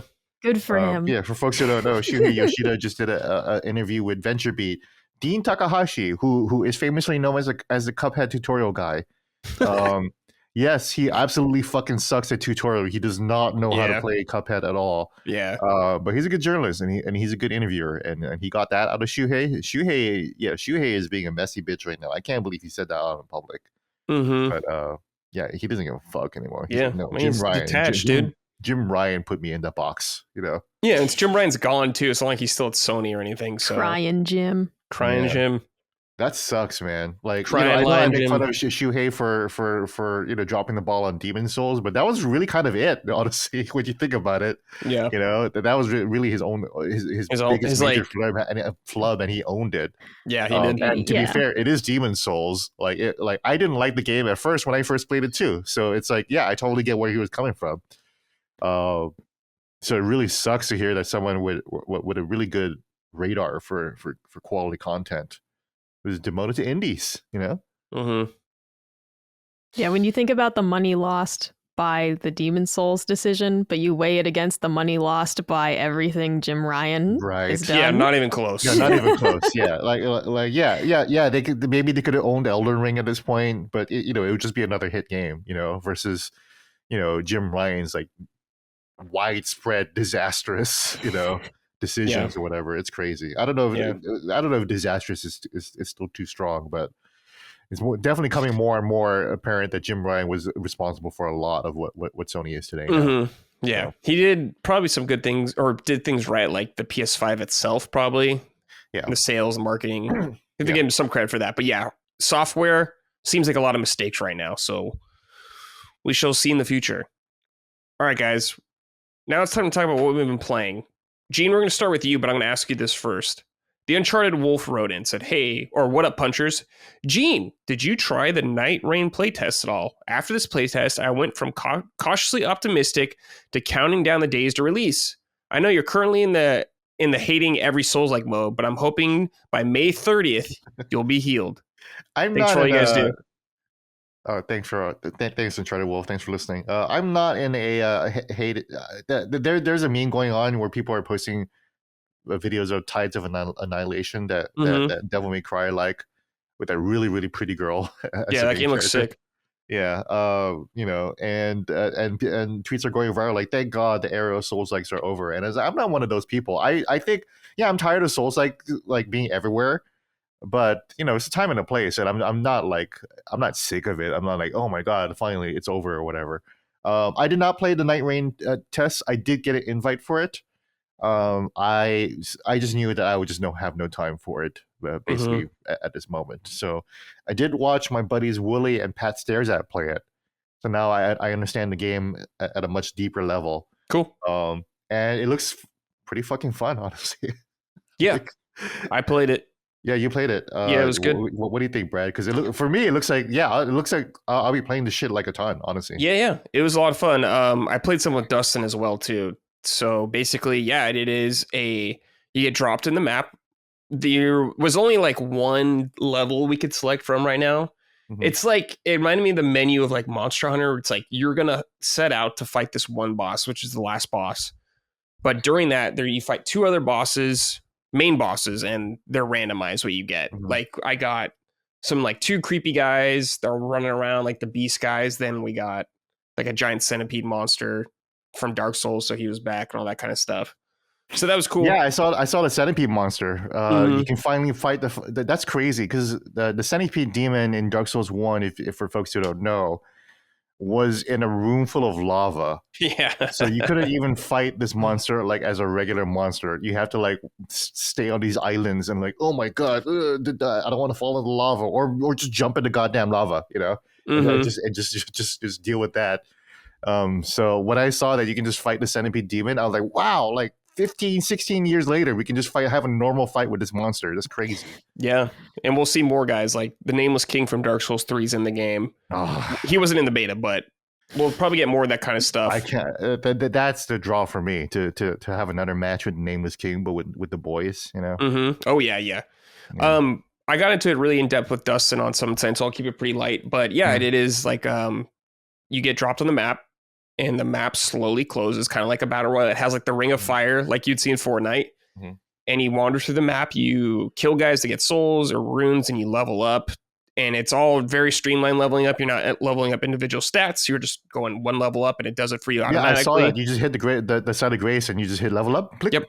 Everything's kind of like streamlined to just make it much more quick, which makes sense for the game because, you kind of are on a time limit. But there's definitely a lot of stuff to find out there.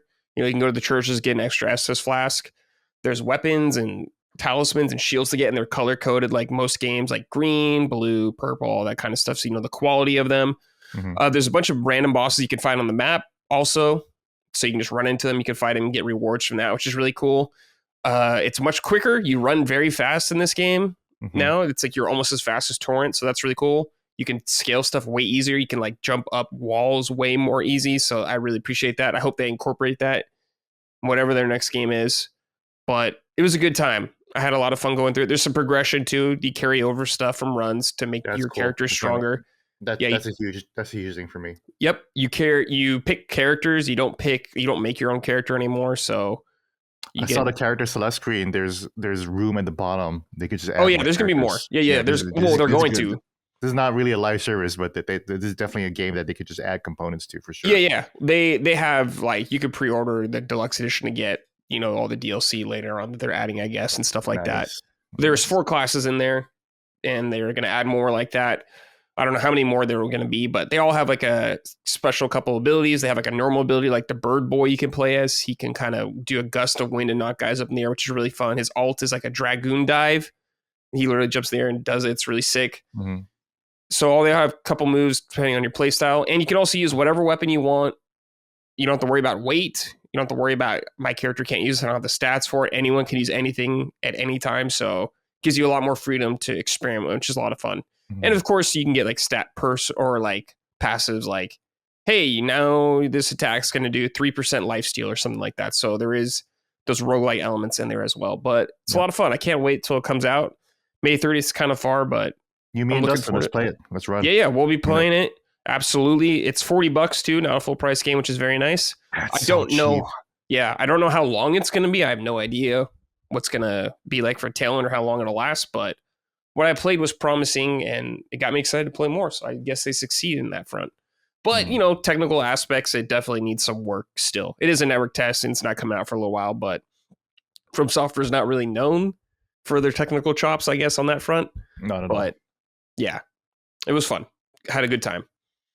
But yeah, Gene, let's talk about the rest of you been playing. We were talking about Avowed before I cut you off. Yeah, what was I talking about? About the sexy lady. The sexy lady, the writing, stuff like that. Yeah, I mean, to finish off Avowed, like, there's a lot of dialogue choices. I think that's where I was at, where it's like, you were saying, like, oh, I don't want to talk about sex right now. Like, yeah. The cool thing about Avowed is that, like, it's the guys who made Pentiment, So these guys are actually thinking about all the ways a different conversation can go. That shit is really good. And then you realize that the conversations matter very, very little. And, this is what I was saying. And I mentioned this in Defining Duke, and it's very cool to see everybody, including Skill Up, Maddie and a whole bunch of other people, other reviewers find the same thing, where it's like you make a decision that will be a character breaking moment. It's like if I went over to Colin and Micah's house and I killed their fucking dogs. Jeez. Oh my god. And then they'll be like, Gene, like even by accidental, and I'd be like, but I had to. I'm sorry, And then they'll be like, Gene, I can't believe you killed them. That's so fucked up. How could you do that? What's wrong with you? Anyways, what do you want to do? What do you want to do for dinner? That's the tenor of the conversation. It is, like I do stuff in the game that's worse than just killing dogs, like killing pets, and then the companions are like, well, what should we do next though?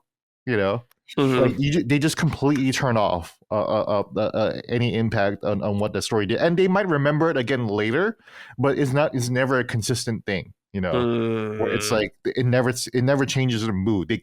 They switch back to normal, neutral, I like you mode, which is crazy and makes you feel insane, especially by the end of the game. By the end of the game, one of the characters was literally looking at me. It was like, I don't even know you. Who are you? You're like a completely different person. Anyways, let's go fight this last boss real quick. And then the ending is all of them sitting around at a fucking campfire, like literally like singing Kumbaya or whatever, And it's like what I feel crazy playing this game. Like, what is going on, but really good fun combat. So, yeah, that's what I heard. I heard the combat's fun and the really good combat. good. Yeah, really good combat, really good exploration.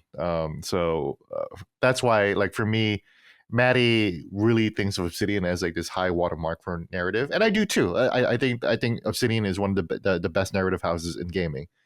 But at least for me, I'm just like less disappointed in the bad writing, because I think the combat and exploration was so good that it kind of made up for that. And I was like, okay, well, it's kind of this is how I described it, and a lot of people on Twitter really liked the way I described it, and it kind of sold the game more for them. This Avowed is a 3D visual novel with really good first-person combat and exploration and parkour mechanics. That's a lot. A 3D visual novel with a lot of extra stuff. It's like, why are you even calling it a 3D visual novel at this point? Because all of these characters don't do anything when you talk to them. They're only there to talk, Okay, they're very flat like that. Very flat.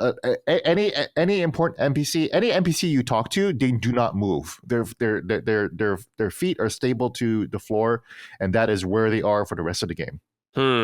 They don't move at all. There's no night and day routines or anything like that. They're just there as an MMO quest marker, and you engage in dialogue, and that's where you do the visual novel thing, where you just talking, and the visual novel stuff.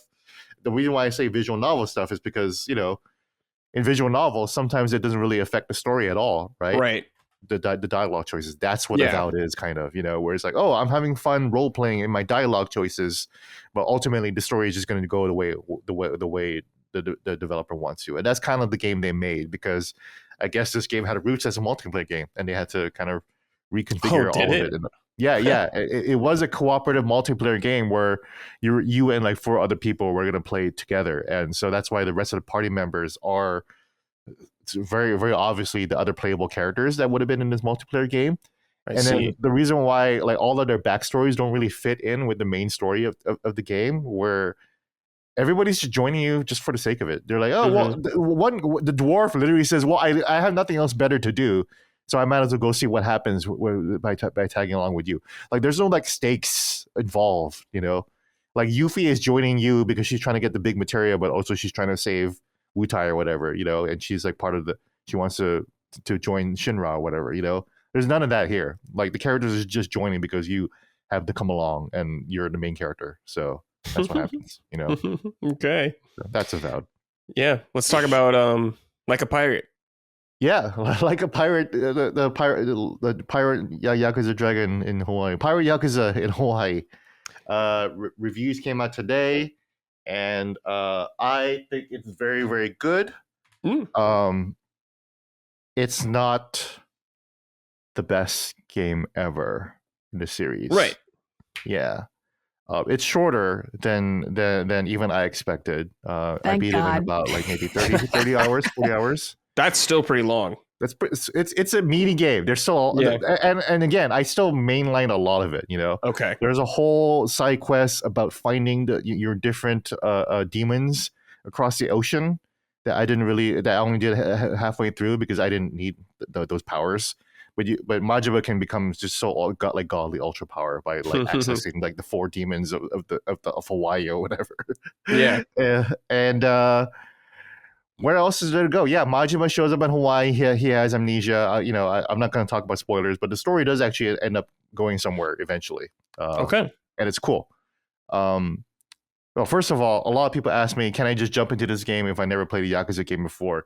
Yes, if you don't give a shit about the ending of Infinite Wealth, particularly the Hawaii crime inside. Which is not really it's not some precious plot point that I think needs to be like preserved for like, oh my god, like you're never gonna find out what happens at the end of Infinite Wealth. You just find out what happens at the end of Infinite Wealth, and then the game will just jump off from there.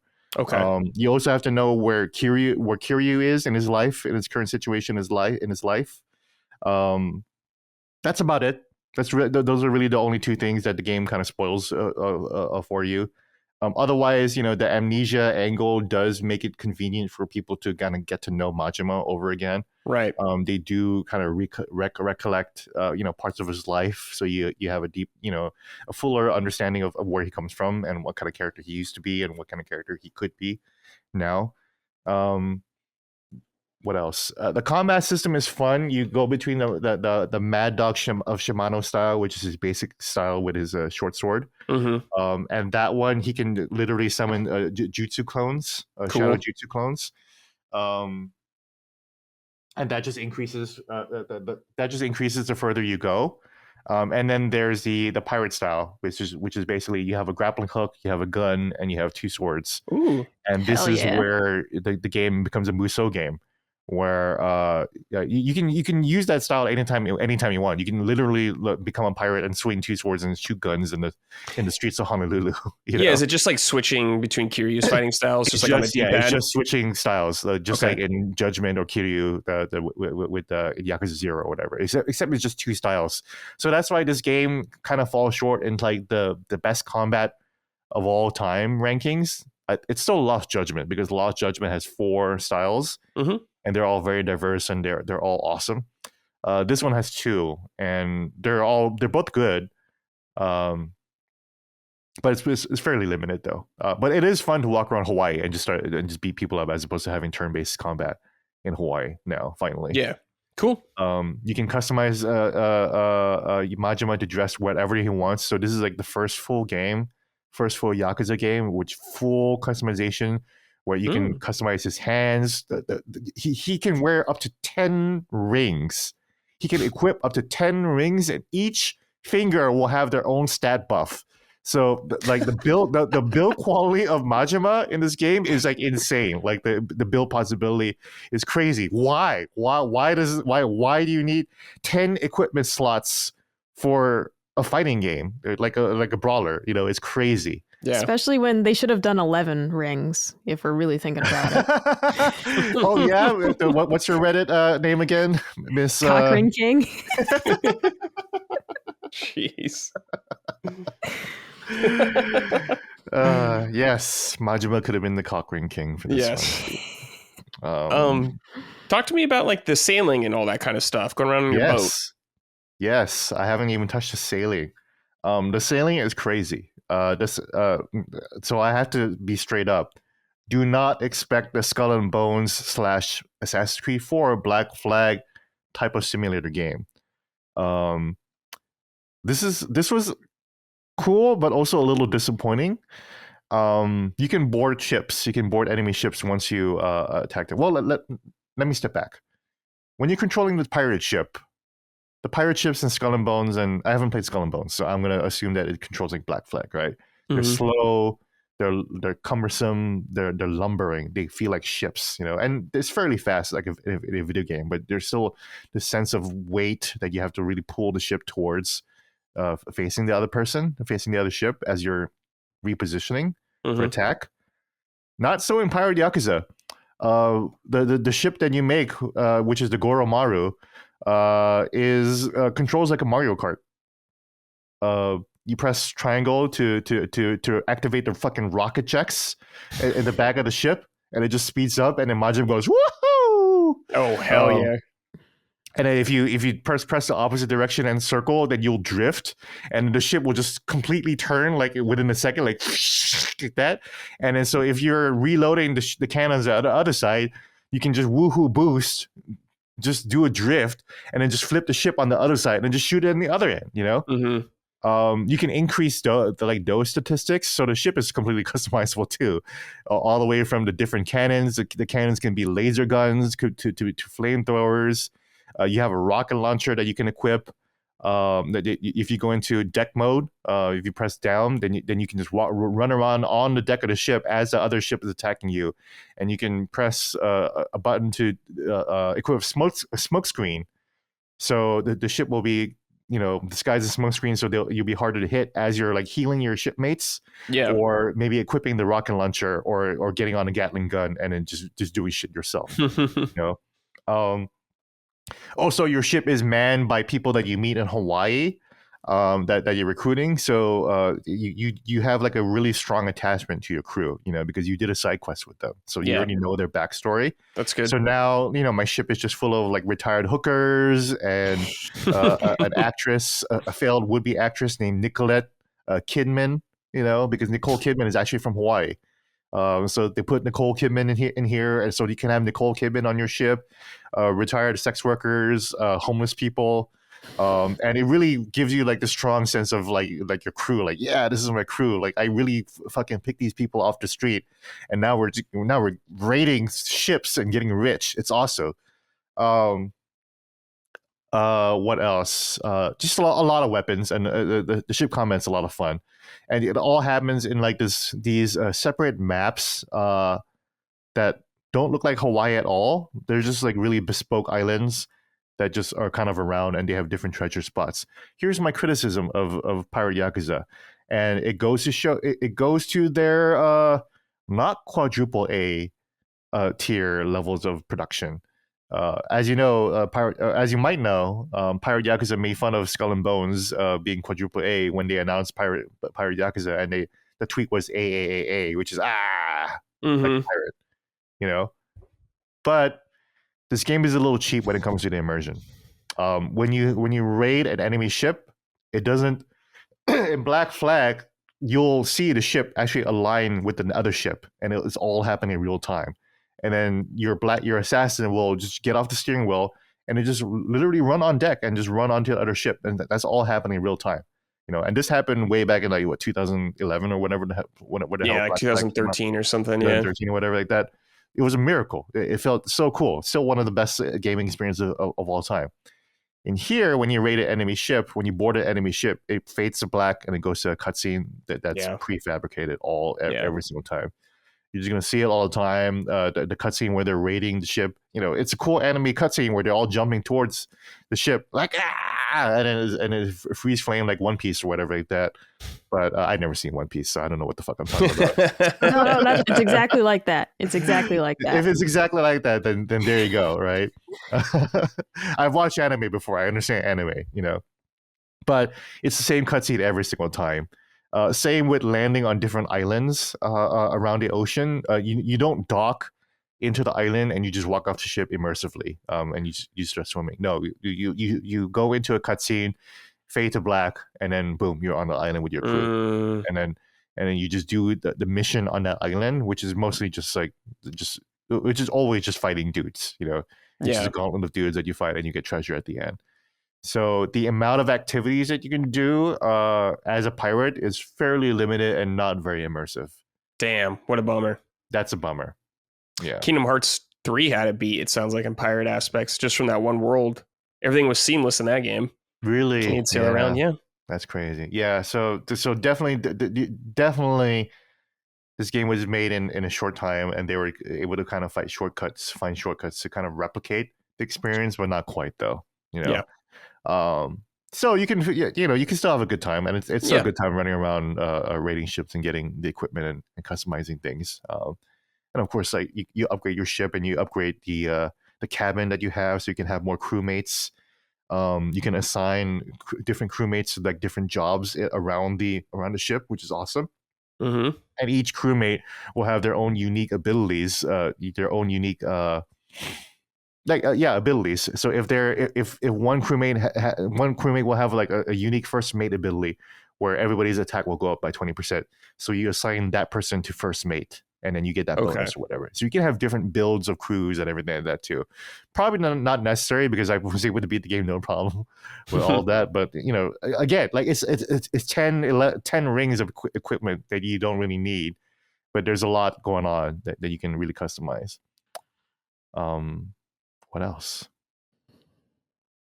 about the story? The two maps are Hawaii, Honolulu, which we saw in Infinite Wealth, which is a very big map. Mm-hmm. And then the new map, which is Madlantis. Oh yeah, I've seen that. It's like the pirate which is the pirate hideaway, which has a lot of mini games that I've barely engaged with that shit too. Okay, yeah. Lots of extra stuff, it sounds like. Yeah, there's a whole lot going on there too. There's a pirate ship Coliseum where you fight other pirate ships. Really? So, that's funny. So if you just want to engage in only the combat of the pirate ships, which is kind of the point of the pirate ship mechanic, honestly. It's just for combat, not so much for exploration or anything like that too. So, okay. Yeah, and the shit kind of moves slow when you're not going woohoo, So you have to hit these like rings to speed up things. So like the pirate ship stuff, it's not immersive at all. Like there's fucking Superman 64 rings all over the ocean that you have to hit so you can go woohoo through them and speed up to the next island or whatever like that. So it's very, very gamified. Don't expect this to be that's the thing. Like, this is not a game that's going to completely mog Skull and Bones. If you like Skull and Bones, like our good friend Richard Hogue, that I don't think this game is going to completely embarrass it whatsoever. Actually, this is its own type of game with its own type of pirate flavor for sure. Going into deck mode and steering the ship is very immersive. Actually, that part looks like Assassin's Creed when you are steering the ship as Majima and you can see the other ship going on and you see all your crewmates like working, like all that shit is very impressive. Cool. But at least in terms of transitioning between different elements of the game, not so much. All right. What else is there? Yeah, I think that's about it though. Okay, cool. Anything else? Yeah, if there's any other questions you guys might have about it, but no, I'm gonna be playing it soon, so I'll find out. But I was kind of hoping it'd have more exploration emphasis, but yeah, that's a bit of a bummer. It'd be cool, like if there was like another town that you can find or something, and maybe there is. Maybe I haven't explored everything, so maybe there's some shit that I totally haven't found. But as far as the main quest goes, I did beat the game. As far as the main quest goes, you got Honolulu, Madlantis, and like just a bunch of treasure islands where we just fight a bunch. And again, that's where you have your Majima Musou fighting game, where it's Majima will literally fight 100 guys. There'll be 100 guys on the screen, and Majima will like be throwing his swords around, and it feels really good to just cut through like all these gangsters and everything too. Cool. The bad guys are also very hateable too. You're going to want to fuck these pirates up. Good. Yeah, the story will make you fucking hate these people, and you're like, no, we're gonna fucking destroy the pirates. So like, there is a strong like emotional story narrative attachment to wanting to complete the pirate the minigame subquest, because you want to wipe these pirates off the face of the planet. Cool. And that's what Yakuza does. The Yakuza has always been able to create really compelling villains, and that's what they do here too. Yeah. All right. Very nice, Gene. Micah, Kingdom Come Deliverance 2. Yes. I know you're still playing. I'm still playing as well. Talk to me. Yeah, I hit 40 hours yesterday. Still have much to do. I'm taking my time. 40 hours already? Yeah. No, she's grinding. Dude, like Colin keeps making jokes. He's like, my girl spending all her time with Henry. I was like, no, I am Henry. I am Henry. Like, spend your time with Hans. I was like, I'm not spending time with Henry. I am him. Okay. And I am Henry. Oh, dude, like I originally had this whole thing. I was like, I was going to be faithful to my girlfriend and all this stuff. I'm fucking everything that isn't nailed down. Okay. Like Henry in my version of the game, Henry's just out having a good time. Horn dog. But I'm taking my time with it. I'm doing a lot of the side quests. In the first game, I didn't do many of the side missions because I got kind of spooked after there was a main story mission that was indeed timed. For the most part in the game, they'll be like, come back tomorrow morning and we'll do something. And a lot of times it's just come back in the morning whenever you want. You just have to show up in the morning of a different day. They'll be here. In that specific quest in the first game, I literally was just like, okay, I just need to buy a new helmet because my helmet was fucked, right? I go to the literally in game, I walk away from the guy, buy the helmet, come back. And he was like, you ruined the mission, the blah, blah, blah. And I was like, okay, I guess I can't do anything except this right now, right? And so that kind of spooked me of like, I guess some of these missions you have to do them like right away.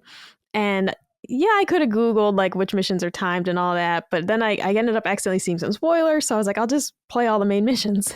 Yeah. And so I really just stuck to the main path and didn't do a lot of side stuff. This time around, I care a little less about the spoilers simply for the sake of, can I do some side quests right now? Is this a good breaking point? Yes. Okay. And so I've just been doing a lot of side missions. Like there is a main story section where you move to a different town. And before that happened, I did all the side stuff I could, minus one mission that just I fucking hated. And I did like as much as I could in that first area before moving on. And then in the second area, I did, a bunch of stuff there. I'm trying to do it that way of you get to a new area, take a break from the main story and just do a bunch of side stuff. And it's been fun. I'll say I prefer the side missions where you're like hunting down bad guys to like the random tasks. Like some of those are just annoying, but they're fun regardless. Great characters throughout the game that give you these little tasks and like they're quite funny. And some of these dudes are just hilarious to talk to. So yeah, even going like even 40 hours in, it's really keeps you guessing with the variety of side missions. There's one of them that is straight up a horror mission. Like it's fucking scary. And I didn't like it one bit. I liked it, but I hated every second of it. And I just said, wow, that was really versatile, like game design here, that they threw me into this very scary situation, albeit briefly. But that mission was straight up horror, and it really just keeps you guessing. You don't know what each mission is going to bring you. I'll say that some of the Euro jank is very present. Yeah, dude, there's like one main quest that had like some major hiccups. No spoilers, but there's a stealth section in one of the main quests. You're out in a forest and you need to be stealthy to get away from these dudes. Okay. And I just kept getting hung up on the environment, like because I had the correct outfit, like, very minimal noise, minimal conspicuousness, they weren't seeing me. Like that wasn't the problem. But what would happen is like a guard walks by and you have a few seconds to get out behind him before the next guard comes. Okay. And I'd get stuck on something invisible because I'm looking around like I see nothing. There's no tree stump. There's no branches. Like I'm not stuck on anything. But it would mess up my timing because I go to take my step behind the next guy and I'm hung up on God knows what. And you have to stay crouched. Otherwise they'll see you and hear you. And it was those technical details. I was telling Colin, because I already don't like stealth. Like I just don't like stealth games. But I said, the beauty of a stealth game is that the mechanics need to be flawless.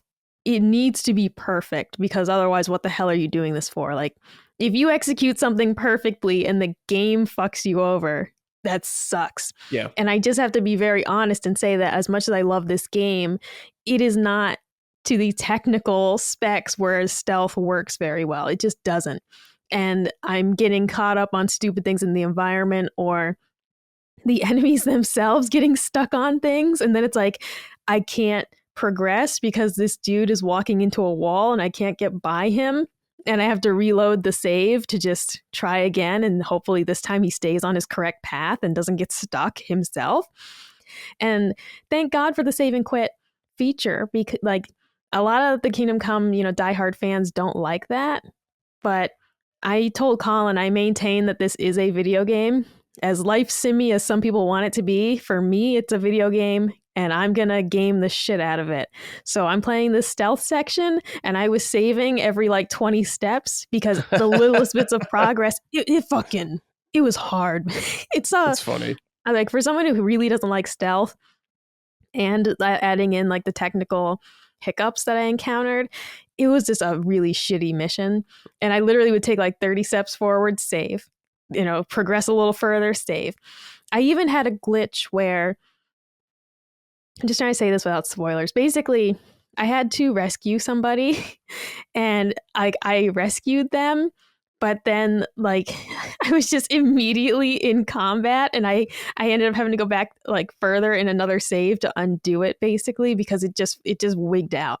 And it's just like, no, dude, nobody saw me do that. Like nobody saw me, but they did somehow. Or I reloaded my save and my sword was gone. And I had to reload a different, and I did not drop it. Like I didn't open the item menu the whole fucking time, dude. Like, and it was just gone. Had to reload a further back save to get my sword back. So the technical issues aside, I'm really having a great time with it. I think, it's a really great game. I'm loving it. But I do admit that I think they needed to be a little more honest with themselves of like, if we can't make this more polished, then we shouldn't include things that are so reliant on stealth, for example. I'm going to give a pro tip as well that I saw on Reddit, because I was really struggling with the lock picking because they made it more difficult in this game. I was good at the lock picking in the first game, and in this one, it's way, way harder. And there was a pro tip on Reddit that said, if you're playing on console, go into your settings, and in the controller settings, set the like analog stick dead zone all the way to 0. And it doesn't make it tremendously easy, but it honestly makes it feel like the first game again. So okay. I don't know what they did to the lock picking, but if you're like me and struggling a lot with it, try that out, because I went from not being able to pick some of these locks at all that were like required for a mission, and I'm just like, I don't know, I guess I'll come back later and try to level up my stealth. Not needed. Now I just do that right before you pick the lock and then set it back to normal. And yeah, that worked flawlessly. So shout out to that random guy I found, because I was Googling, I can't do the locks, like help. And that's what came up.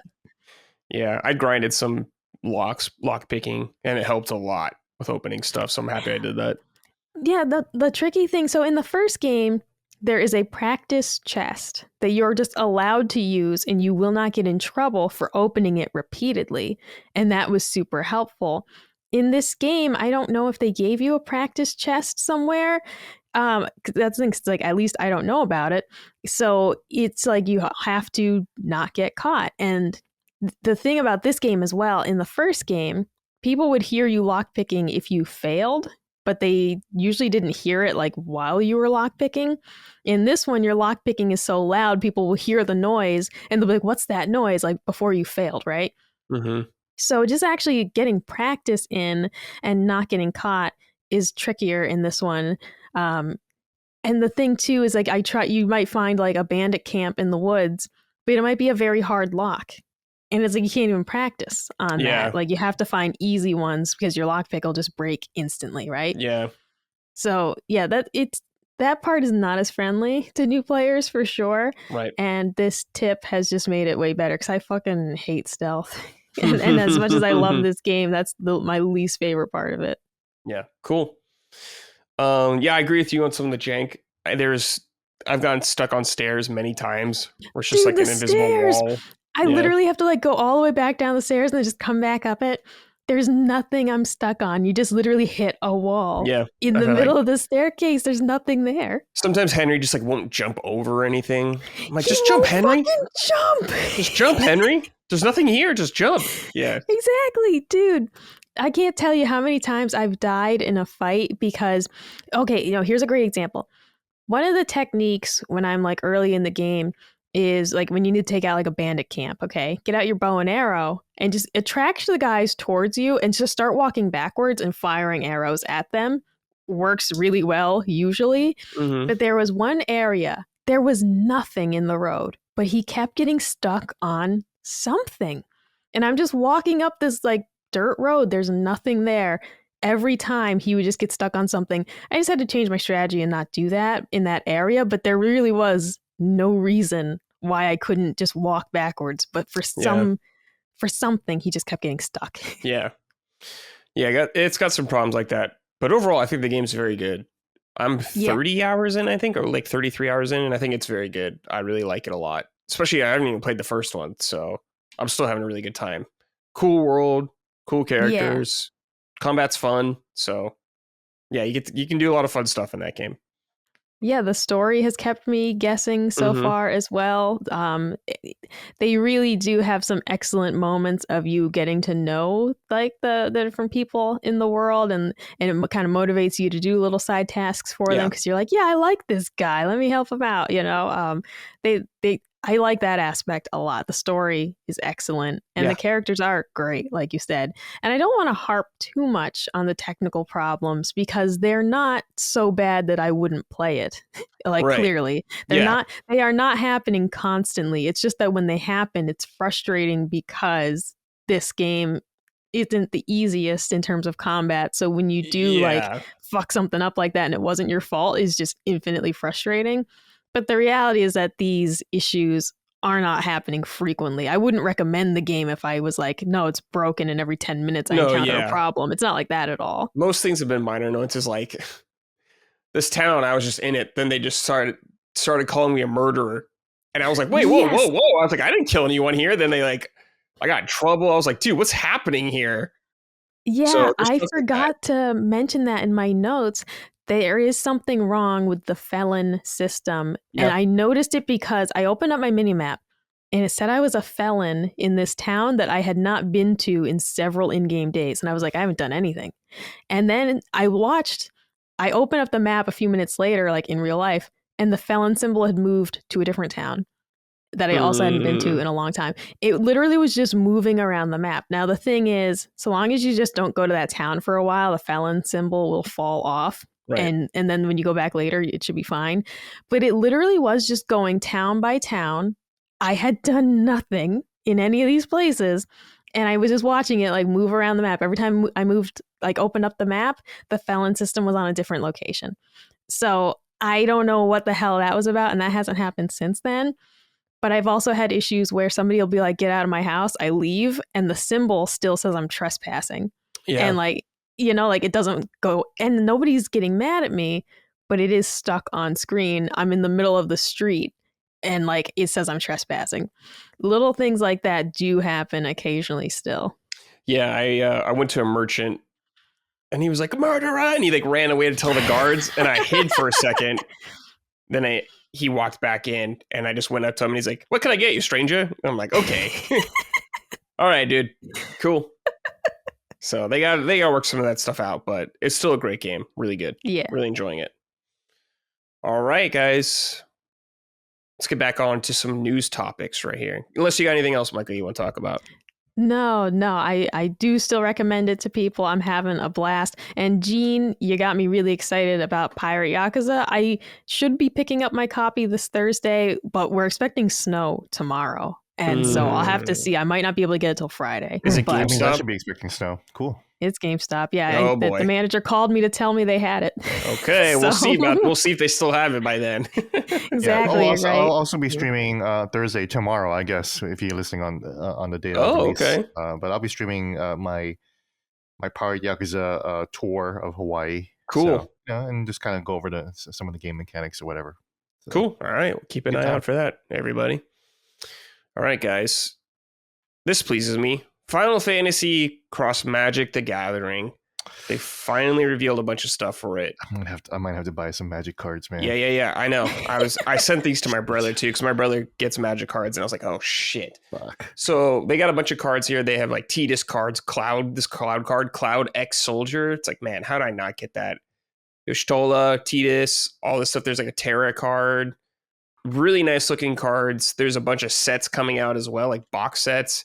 I think they're like $70 for the box ones, but it's like, man, I really want these ones, dude. There's like coming 4. Out?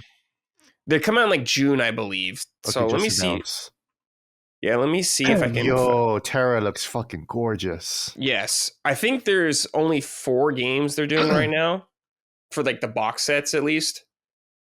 Shut up! I need Terra. Oh fuck. Yeah, there's like a 6. There's 6, 7, 14, and 10. I believe Shiva looks great too. Holy shit. Mm-hmm. Garland. Yeah. Garland. Yeah, they have like that's Jack Garland. Cecil. Stranger in Paradise, baby. Yeah, and they got they have like other stuff like Saz's Chocobo. There's a Tom Berry card I really want. Whoa. So ooh, they're pretty good. Cecil, the Dark Knight. Wow, they got every fucking character I love. Holy shit. Yeah, they're really nice. They're really nice. I gotta buy packs. So they have like individual packs, collector boosters, commander decks, which are like bigger things, I guess. Collector's edition commander decks. So they have a bundle that has Lightning and Sephiroth on it, and it comes with a die, like a D20 die. So that's pretty sick. Really, man. Yeah, and some more. Yeah, so June I think is when they're gonna have to buy a out. box of this, like a Pokemon Walmart adult, whatever.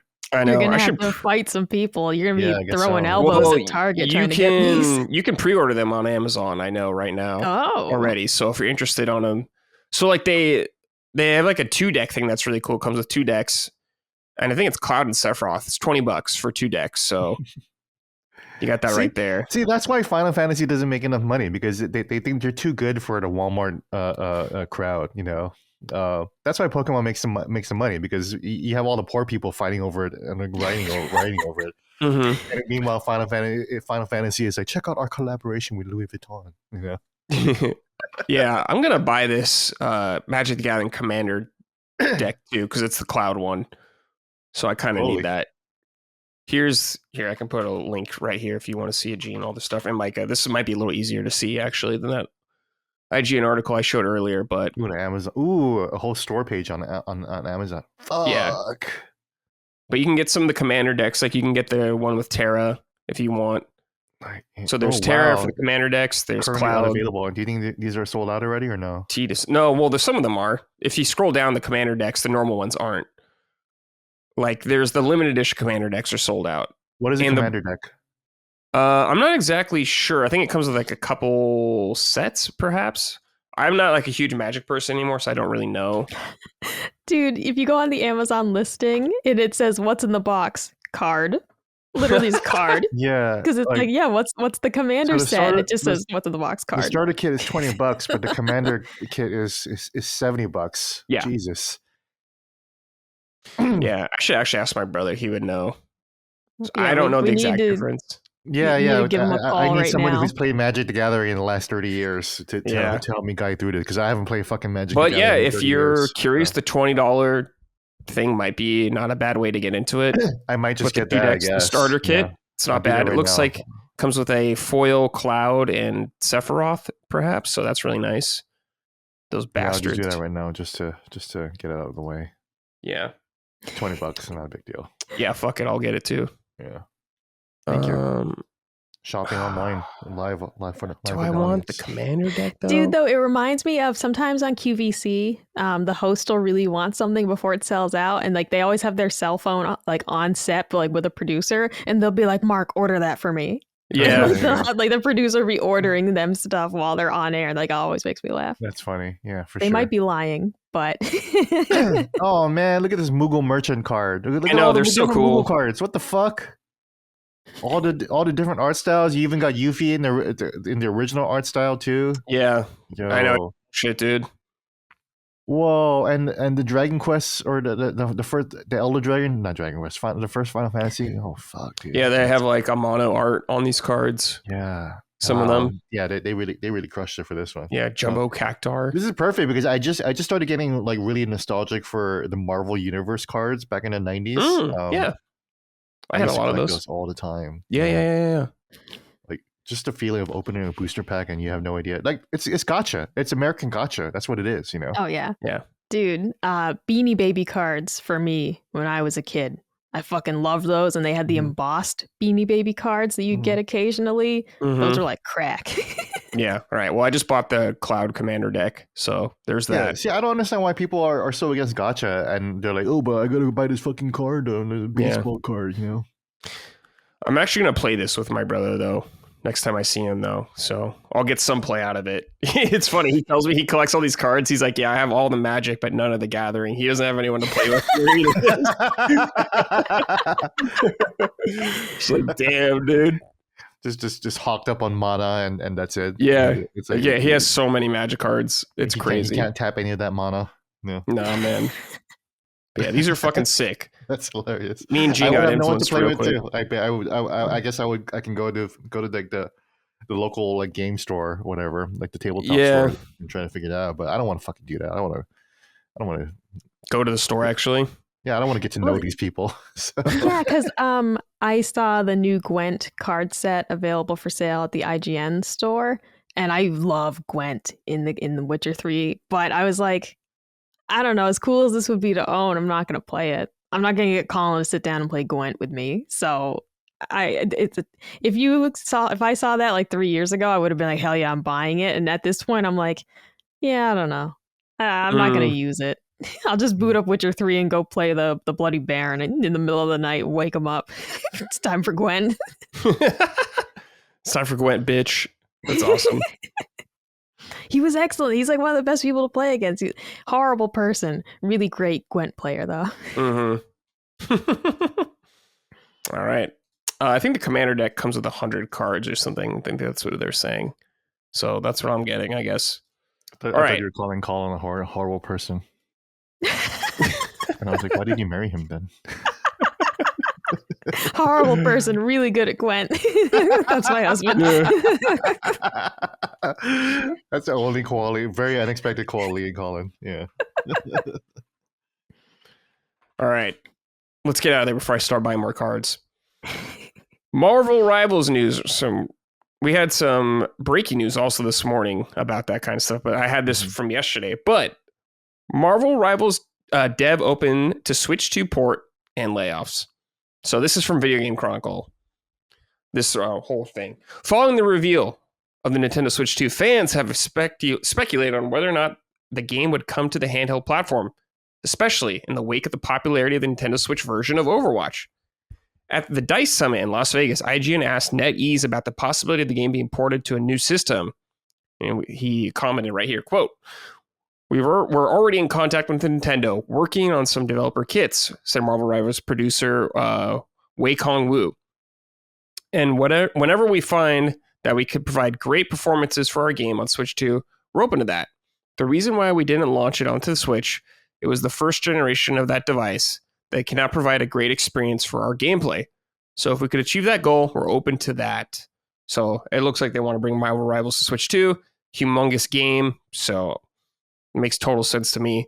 It'll happen. But yes, alas, there were layoffs, I guess, reportedly about some of the staff at the studio that made some of this game. Some of the people, not all of them, but I believe a director of the game was laid off. Not necessarily the only director, but one of them. This is from Jack Burrows, who also wrote this. This is a post he wrote, who is a level designer for Marvel Rivals at NetEase. Hey, folks. Well, just got laid off from my job working on Marvel Rivals with NetEase. It was an enormous pleasure to work with my American coworkers who joined me in the sad calling. Just couldn't dodge a big boot, I guess, no matter how big the success of the gig. So now I'm seeking a new role. Appreciate your support. So if you hear any opportunities that will come up, catch up, please send me a message, all that stuff. So yeah, a lot of people, I believe in their Seattle office got laid off, a lot of these guys. So I don't know, it's just a crazy thing to see when the game has been such a success. It seems like huge player numbers, a lot of people talking about it. I believe it's made some good money, but a bunch of people getting let off. I don't know. It seems like just crazy game industry stuff. No matter how big success you are, you're never safe. Micah, any thoughts on any of this going on right now? Either about it coming to Switch 2 or layoffs or anything. Yeah, it's not a game I ever had any interest in, you know? Like I'm kind of over the hero shooter thing since Overwatch. I loved it at that time, but I'm not really into it right now. But the layoffs are like, I was like, what? Really? Because I just was like, I thought it was doing well. So I truly don't understand sometimes. And this is why, obviously, I don't work in the industry. I don't know. But it was like, are you kidding? Because it did seem like it was doing well, and it did seem like it was getting very positive response from players and everything. So I was just surprised that this is happening, but this is where, me as a consumer truly don't know what the sales targets these companies had in mind. They could consider it a flop if it made $1 billion. Like, I can't begin to understand what some of these companies have for objectives, really. Especially like you look up the game and it's like, I don't know, 91% of users, like Google users who rated the game, 91% rated as they liked this game. I mean, that's just as a cursory search of the game, you're like, this seems popular. So what's up? Oh, you're muted. The classic. Any thoughts, Gene? Yeah.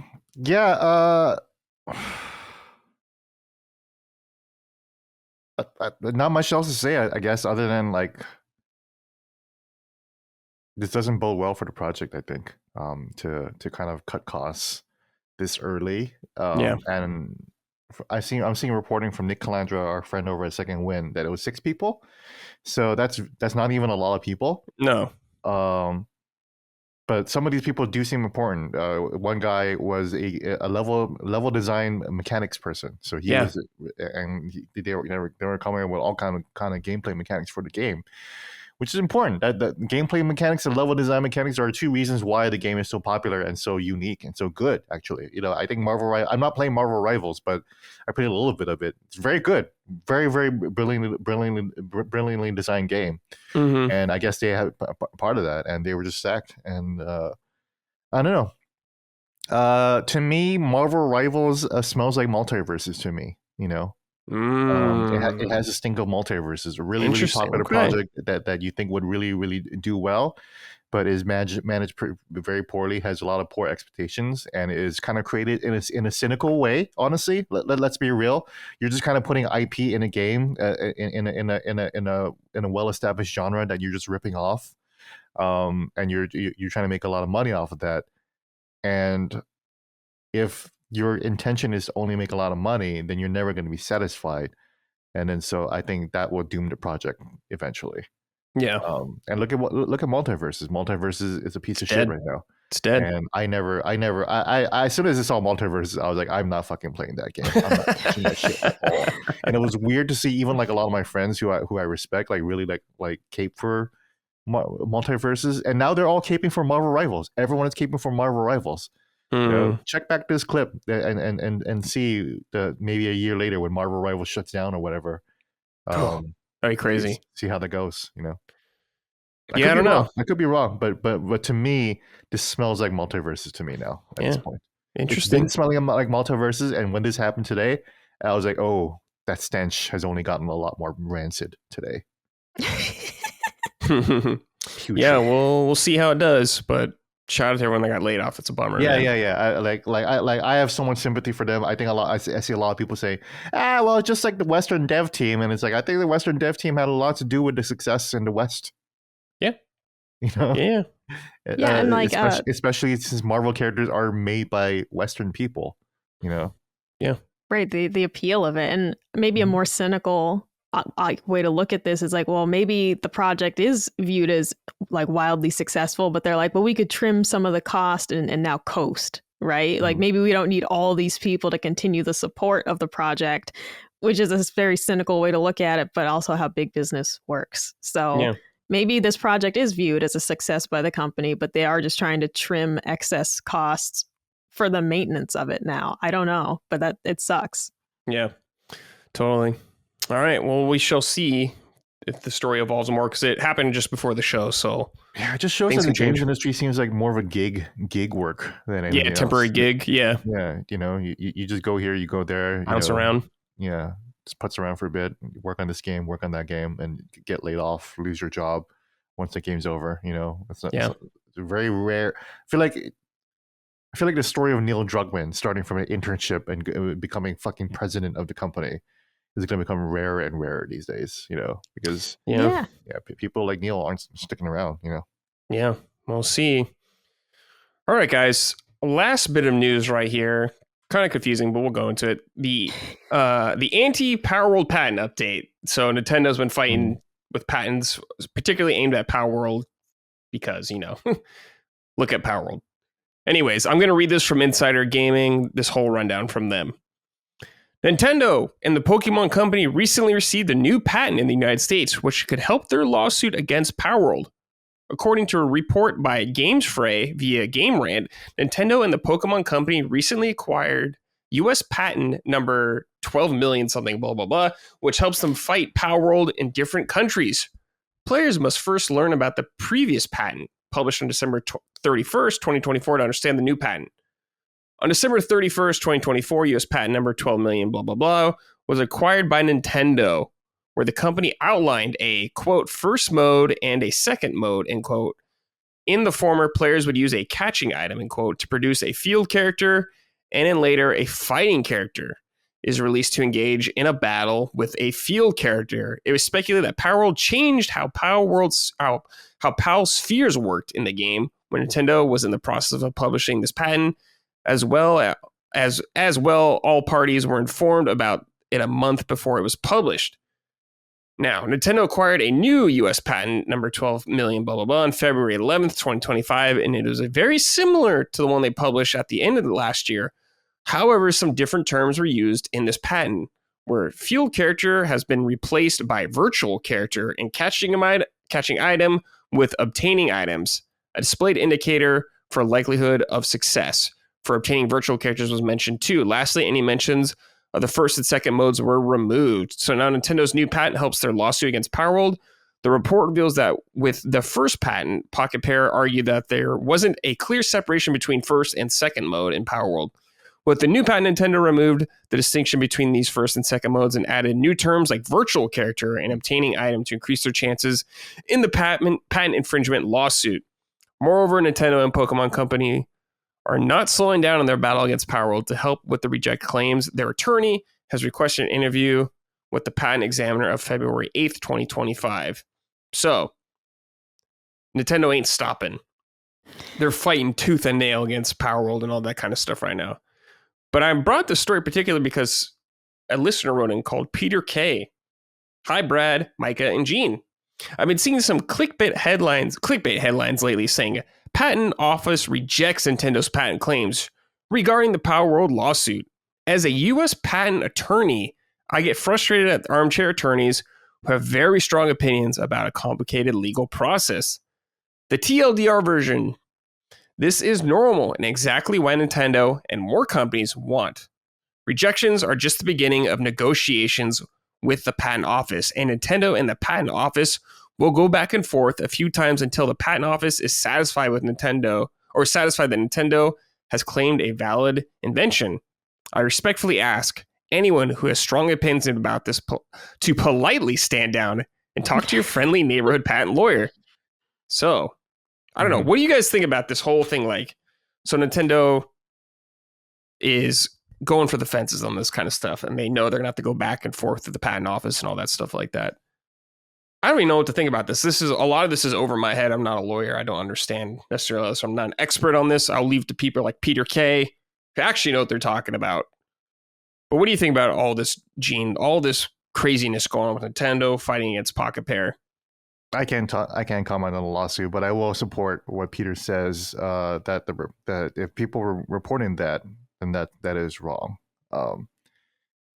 That is one of my issues with a lot of video games reporting, is that a lot of folks have never been in a courtroom before. Mm-hmm. And you need to understand what these processes are. It's kind of like, and as somebody who has been on trial before, it's kind of like people saying, like a murderer declaring himself not guilty at his arraignment.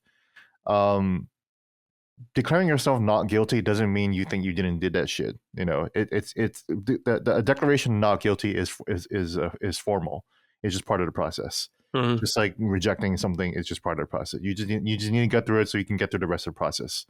It doesn't mean, like to bring up example, if I went over to Colin and Micah's house and I burned their house down and killed their pets, like no, and I'm just like the only person there, and I'm holding the flamethrower, right? And I'm like, Micah, Colin, you deserve that shit, and then it's all recorded, and then I went up to the courtroom and I said not guilty, everyone will be so mad, and I'm like, no, that's like I have to say not guilty, guys. It's how it works. Yeah, don't get mad about me about this. Get mad about the house that I just burned down. My dogs you barbecued. Yeah. Yeah. Those poor pups. Yeah. But yeah, so shout out to Peter K for making that correction. And Peter, definitely talk to your lawyers, Yeah. We have access to a couple lawyers, which is nice that I know of. I'm sure there's more in the audience, but that's really cool. We got Hogue and Peter now. And this is interesting because this is Peter's actual specialty. So Peter, if you see any like breaking stories about this, let us know when we post our hit threads. us up. Yeah. I would like to learn more. That's you, and we can take it. We can check it out. But yeah, definitely appreciated. Yeah. Micah, any thoughts about this? I know. I mean, a lot of it's over my head, but anything? Yeah, same here too. Also, the biggest thing for me is that this is such an example of the Streisand effect, because Palworld had its moment. And now the only time I hear anyone talking about Palworld is in relation to this lawsuit. Otherwise, I'm sure people are still playing it, but otherwise, I don't hear people talking about Palworld. I hear people talking about the Nintendo lawsuit against Palworld. And it really does feel like maybe you should have just let this one go and let this thing exist, because the reality truly is that Palworld, as popular as it was, it's not going to beat Pokemon. Like, Pokemon has the toys, the TV show, blah, blah, blah. Like, it's the McDonald's toy collab. Palworld isn't going to get that level of fame and success. It's like, it can be a popular game, but Nintendo is not even really a competitor. It's crazy that they are putting this much into it. And it seems honestly kind of sketchy. Like, I understand what Peter's saying, but it's like, dude, this seems fucking crazy to how much money they're spending on this lawsuit. Because also, what does it say about the games that Nintendo, in quotes, approves of? Games with similar mechanics like the Yokai Watch series, which Nintendo puts on their platforms and agrees with. And it's like, well, I don't know. I think you could argue that those are similar to Pokemon in a lot of ways. Sure. It's like, what made it comes down to, though, like, I really think it's just silly in a sense that you're Nintendo and this is Pokemon and it's fucking huge and it's not going anywhere. And Palworld really isn't a threat to Pokemon. It just isn't. It's not. So now you have everyone talking about Palworld, but they're talking about your lawsuit. And otherwise, the game would have come and gone like every other game before it. That's the crazy part to me, is how much attention they're actually giving to it because of this lawsuit. Mm-hmm. Well, Nintendo's no stranger to suing people or threatening them with legal action. It's just the way it goes with that company. So, I don't know. I guess we'll see. It's in a continuing story, so we shall see how it evolves over time. We'll keep an eye on it. All right, guys, let's end this show with some closing questions and comments from the audience. If you want to send in a submission to this show, I post a thread every Sunday in the afternoon Pacific time calling for your submission. So keep an eye out there on our Patreon. Okay, this is from Vanille's Lost Hearing Aids. Vanille, man, what a character. Punchy Peeps, I have a question for you. When playing a choice-based game, is there one choice you will always make, even if it goes against the alignment you're doing? Example, always punching the reporter in Mass Effect, even if you're a Paragon. Can't wait to hear your response. I can't think of anything off the top of my head, but Micah, you're smiling, so maybe you got something in mind. Yeah, I mean, pretty much in every game, if you can have sex with someone, I'm gonna do it. Okay. So it's just like that. Like Geralt, in Horn The Witcher, dog I'm like, again. I'm like, that's I'm what the faithful. Avowed writers are catering to. That's what. Yeah, what I was talking about earlier. But I'm not leading off with that when I first met you. Okay, but like, dude. Like in The Witcher 3, and I'm like, I'm loyal to my girl, okay? I chose my woman. I'm a loyal man. And then it's just like, I'm going to bang everything and everybody. All right. The lady of the lake. Oh, man, that witch by the lake or whatever. Kira Metz? Huh? What's her name again? Mm-hmm. Was that Kira Metz, the blonde one with like the really deep cut shirt? Yeah. Oh, yes. I love her. Yeah. Oh, dude, yeah. I know Yennefer is the one, I was definitely doing I love Yennefer run.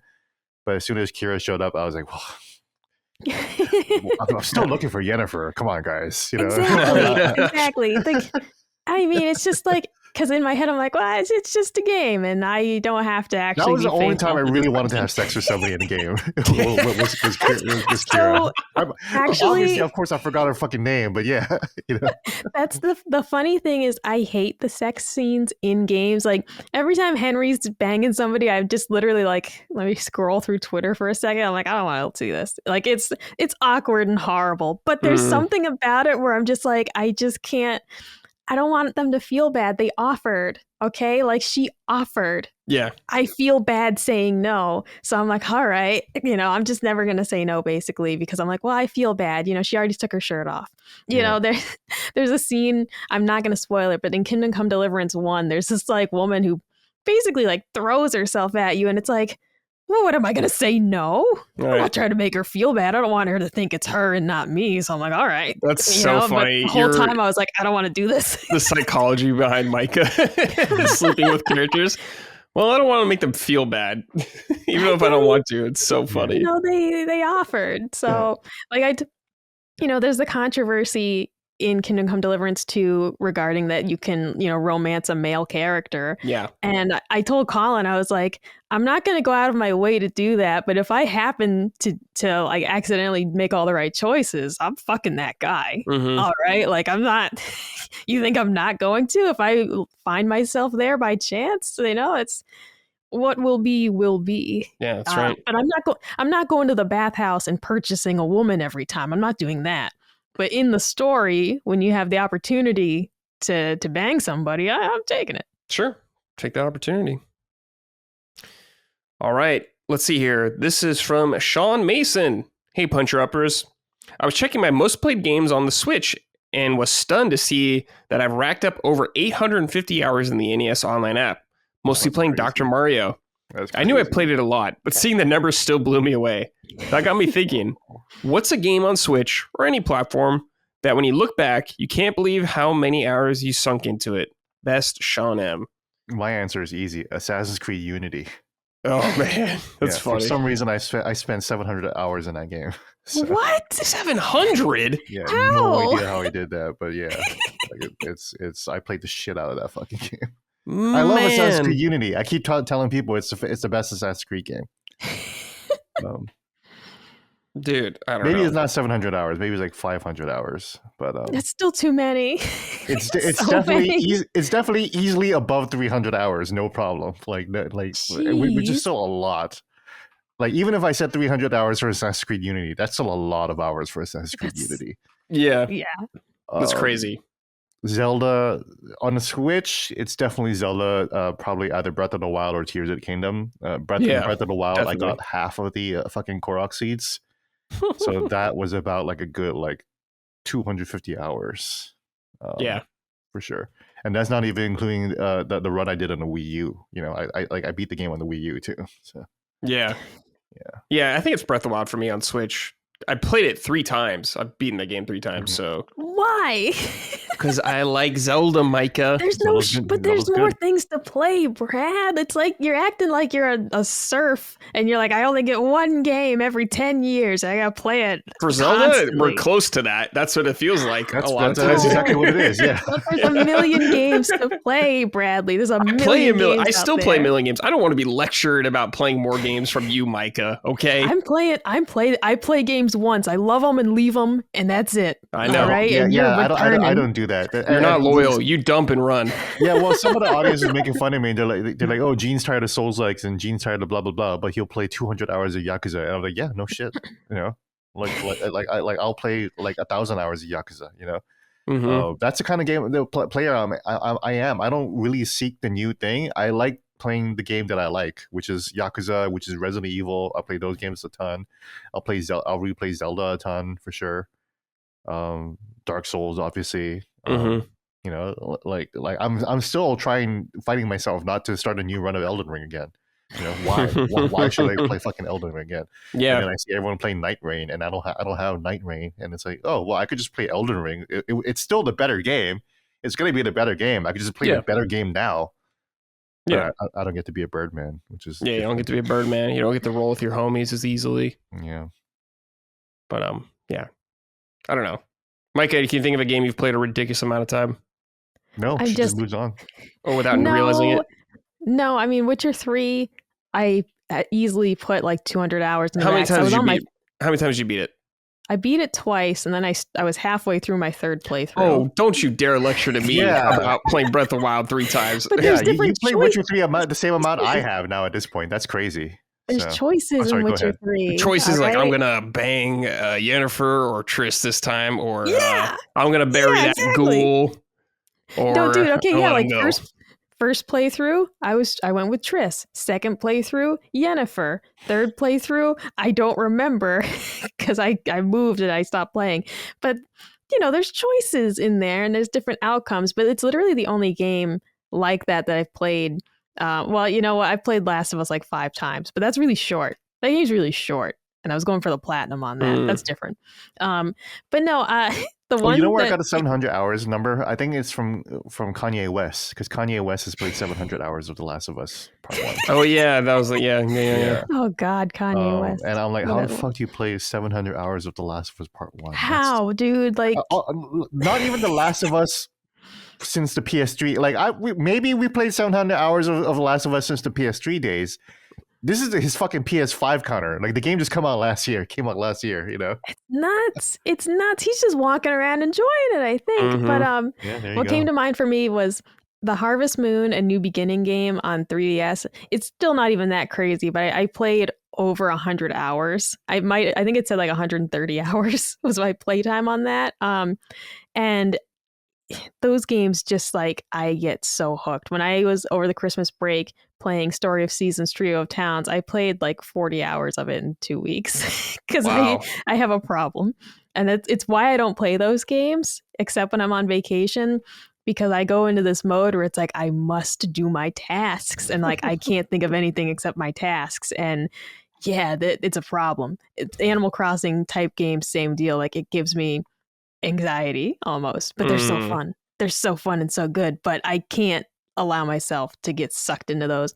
And I mean, like Call of Duty, right? Like multiplayer games, I've sunk hundreds, if not thousands of hours into the various Call of Duties over the year because I used to be super into those. And Overwatch, I'm sure I played that for hundreds of hours when it came out, but Totally. I'm just not into the multiplayer shooters these days. Yeah.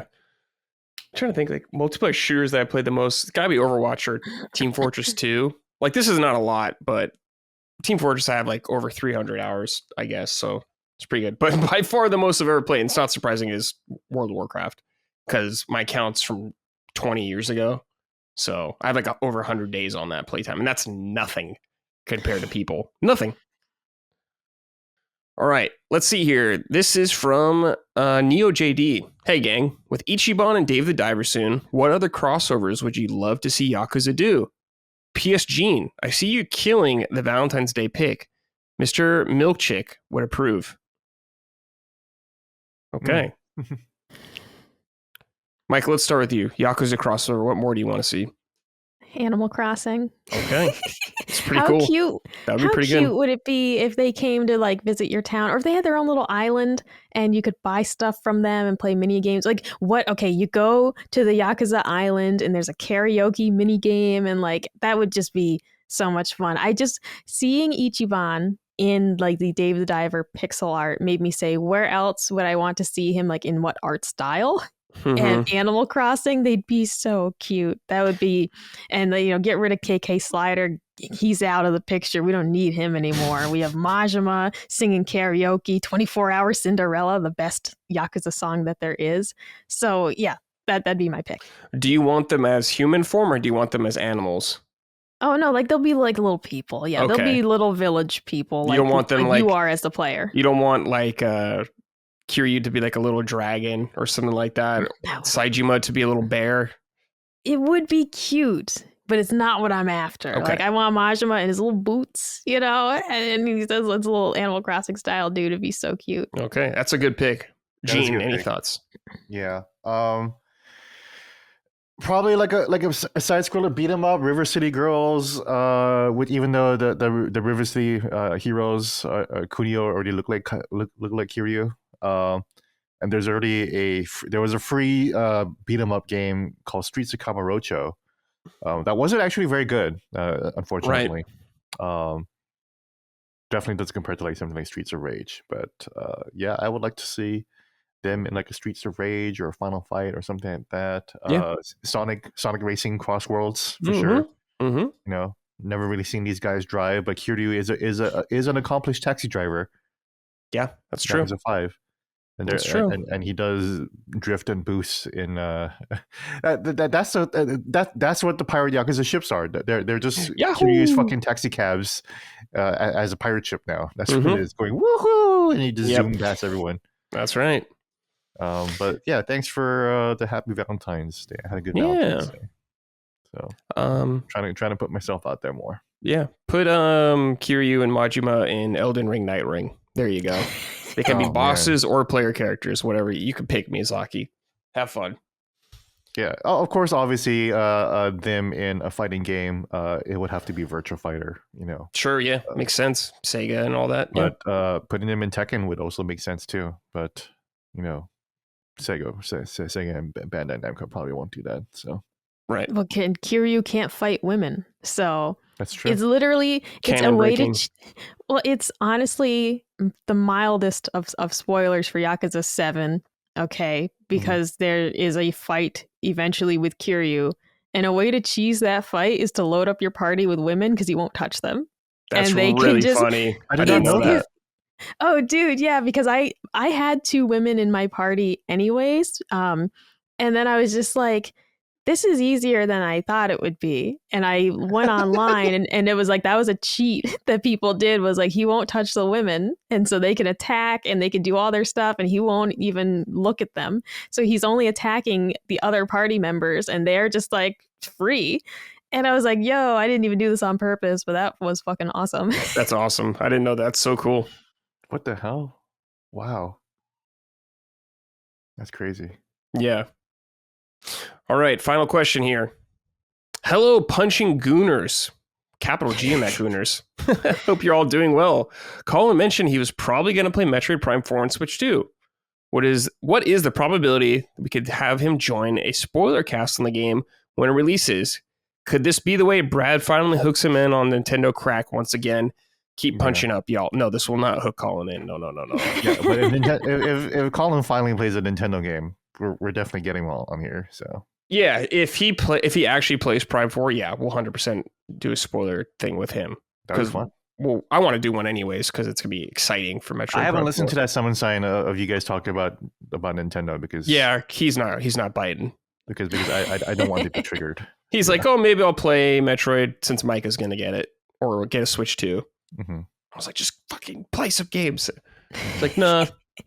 A man is married to PlayStation, so won't touch Souls. Yeah, you're married to PlayStation, but won't touch Souls. The most famous, the biggest product out of PlayStation. It's 3D, dude. He won't do it. If it's 2D, he'll do it, but not 3D. 3D with no checklists. That's right.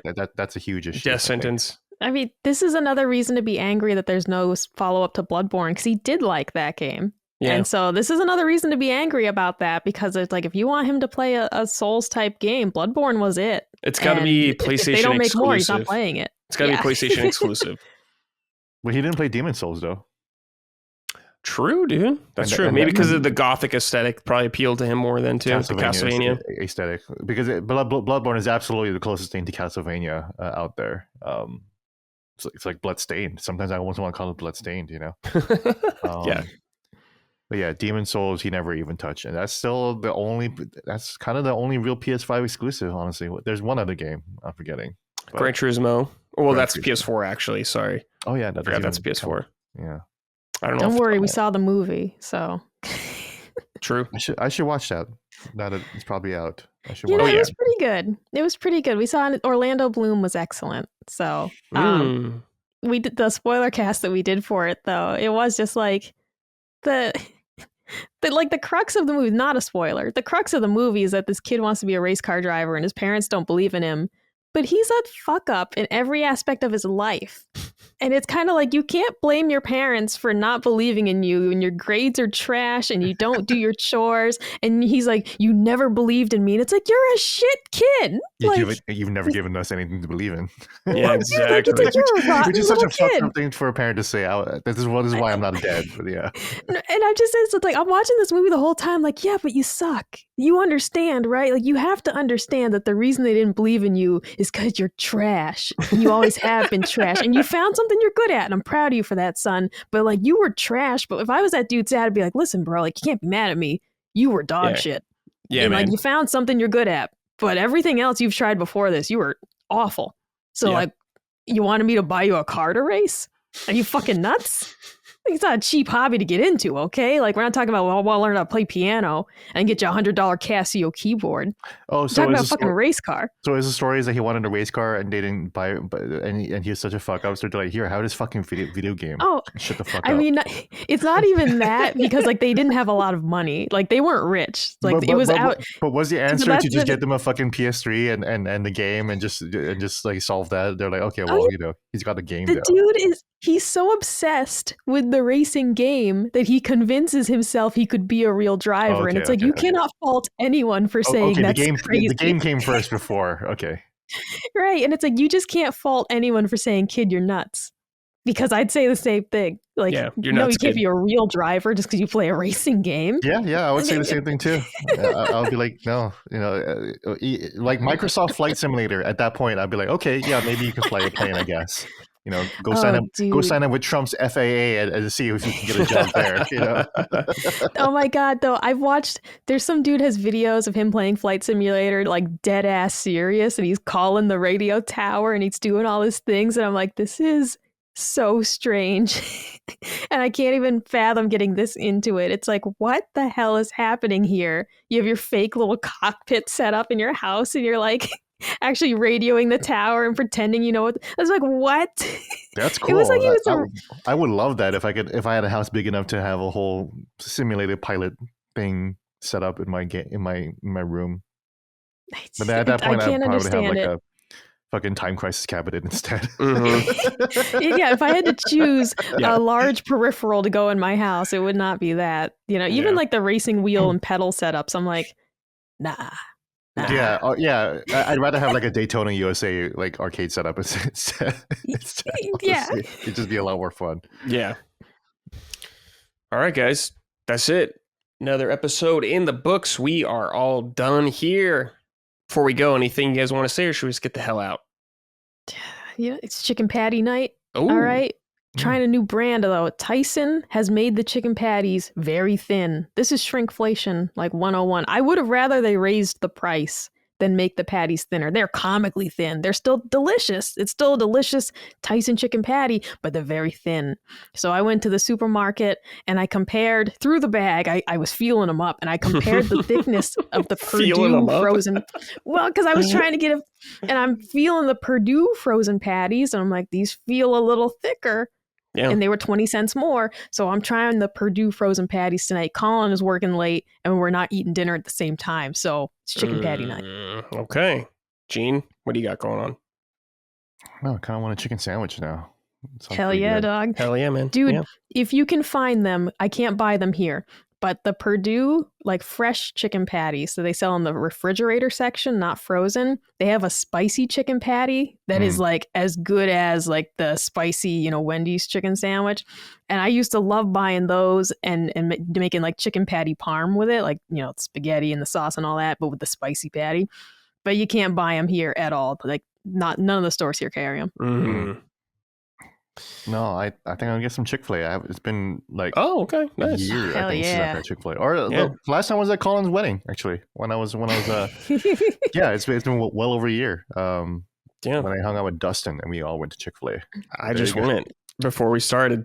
It's a sign. It's a sign. I need that spicy chicken sandwich now. That's right. Okay, let's go get it. Out of here. Let's get out of here. I need that sandwich. All right, everybody. We'll see you next episode. Goodbye. Punching Up, a Nintendo podcast, is a product of Last Stand Media and Colin's Last Stand LLC and is proudly recorded in the USA. The show is written and hosted by me, Bradley Ellis. My co-hosts are Gene Park and Micah Moriarty. The show is edited and produced by Dustin Furman. All of Last Stand's theme music is by Ramon Narvaez. Punching Up, along with the rest of Last Stand's media shows, are fan-funded on Patreon at patreon.com/laststandmedia. The following names are at the producer level on Patreon, our highest tier, and we're grateful for your kind contributions and generosity to our independent endeavor. Thank you.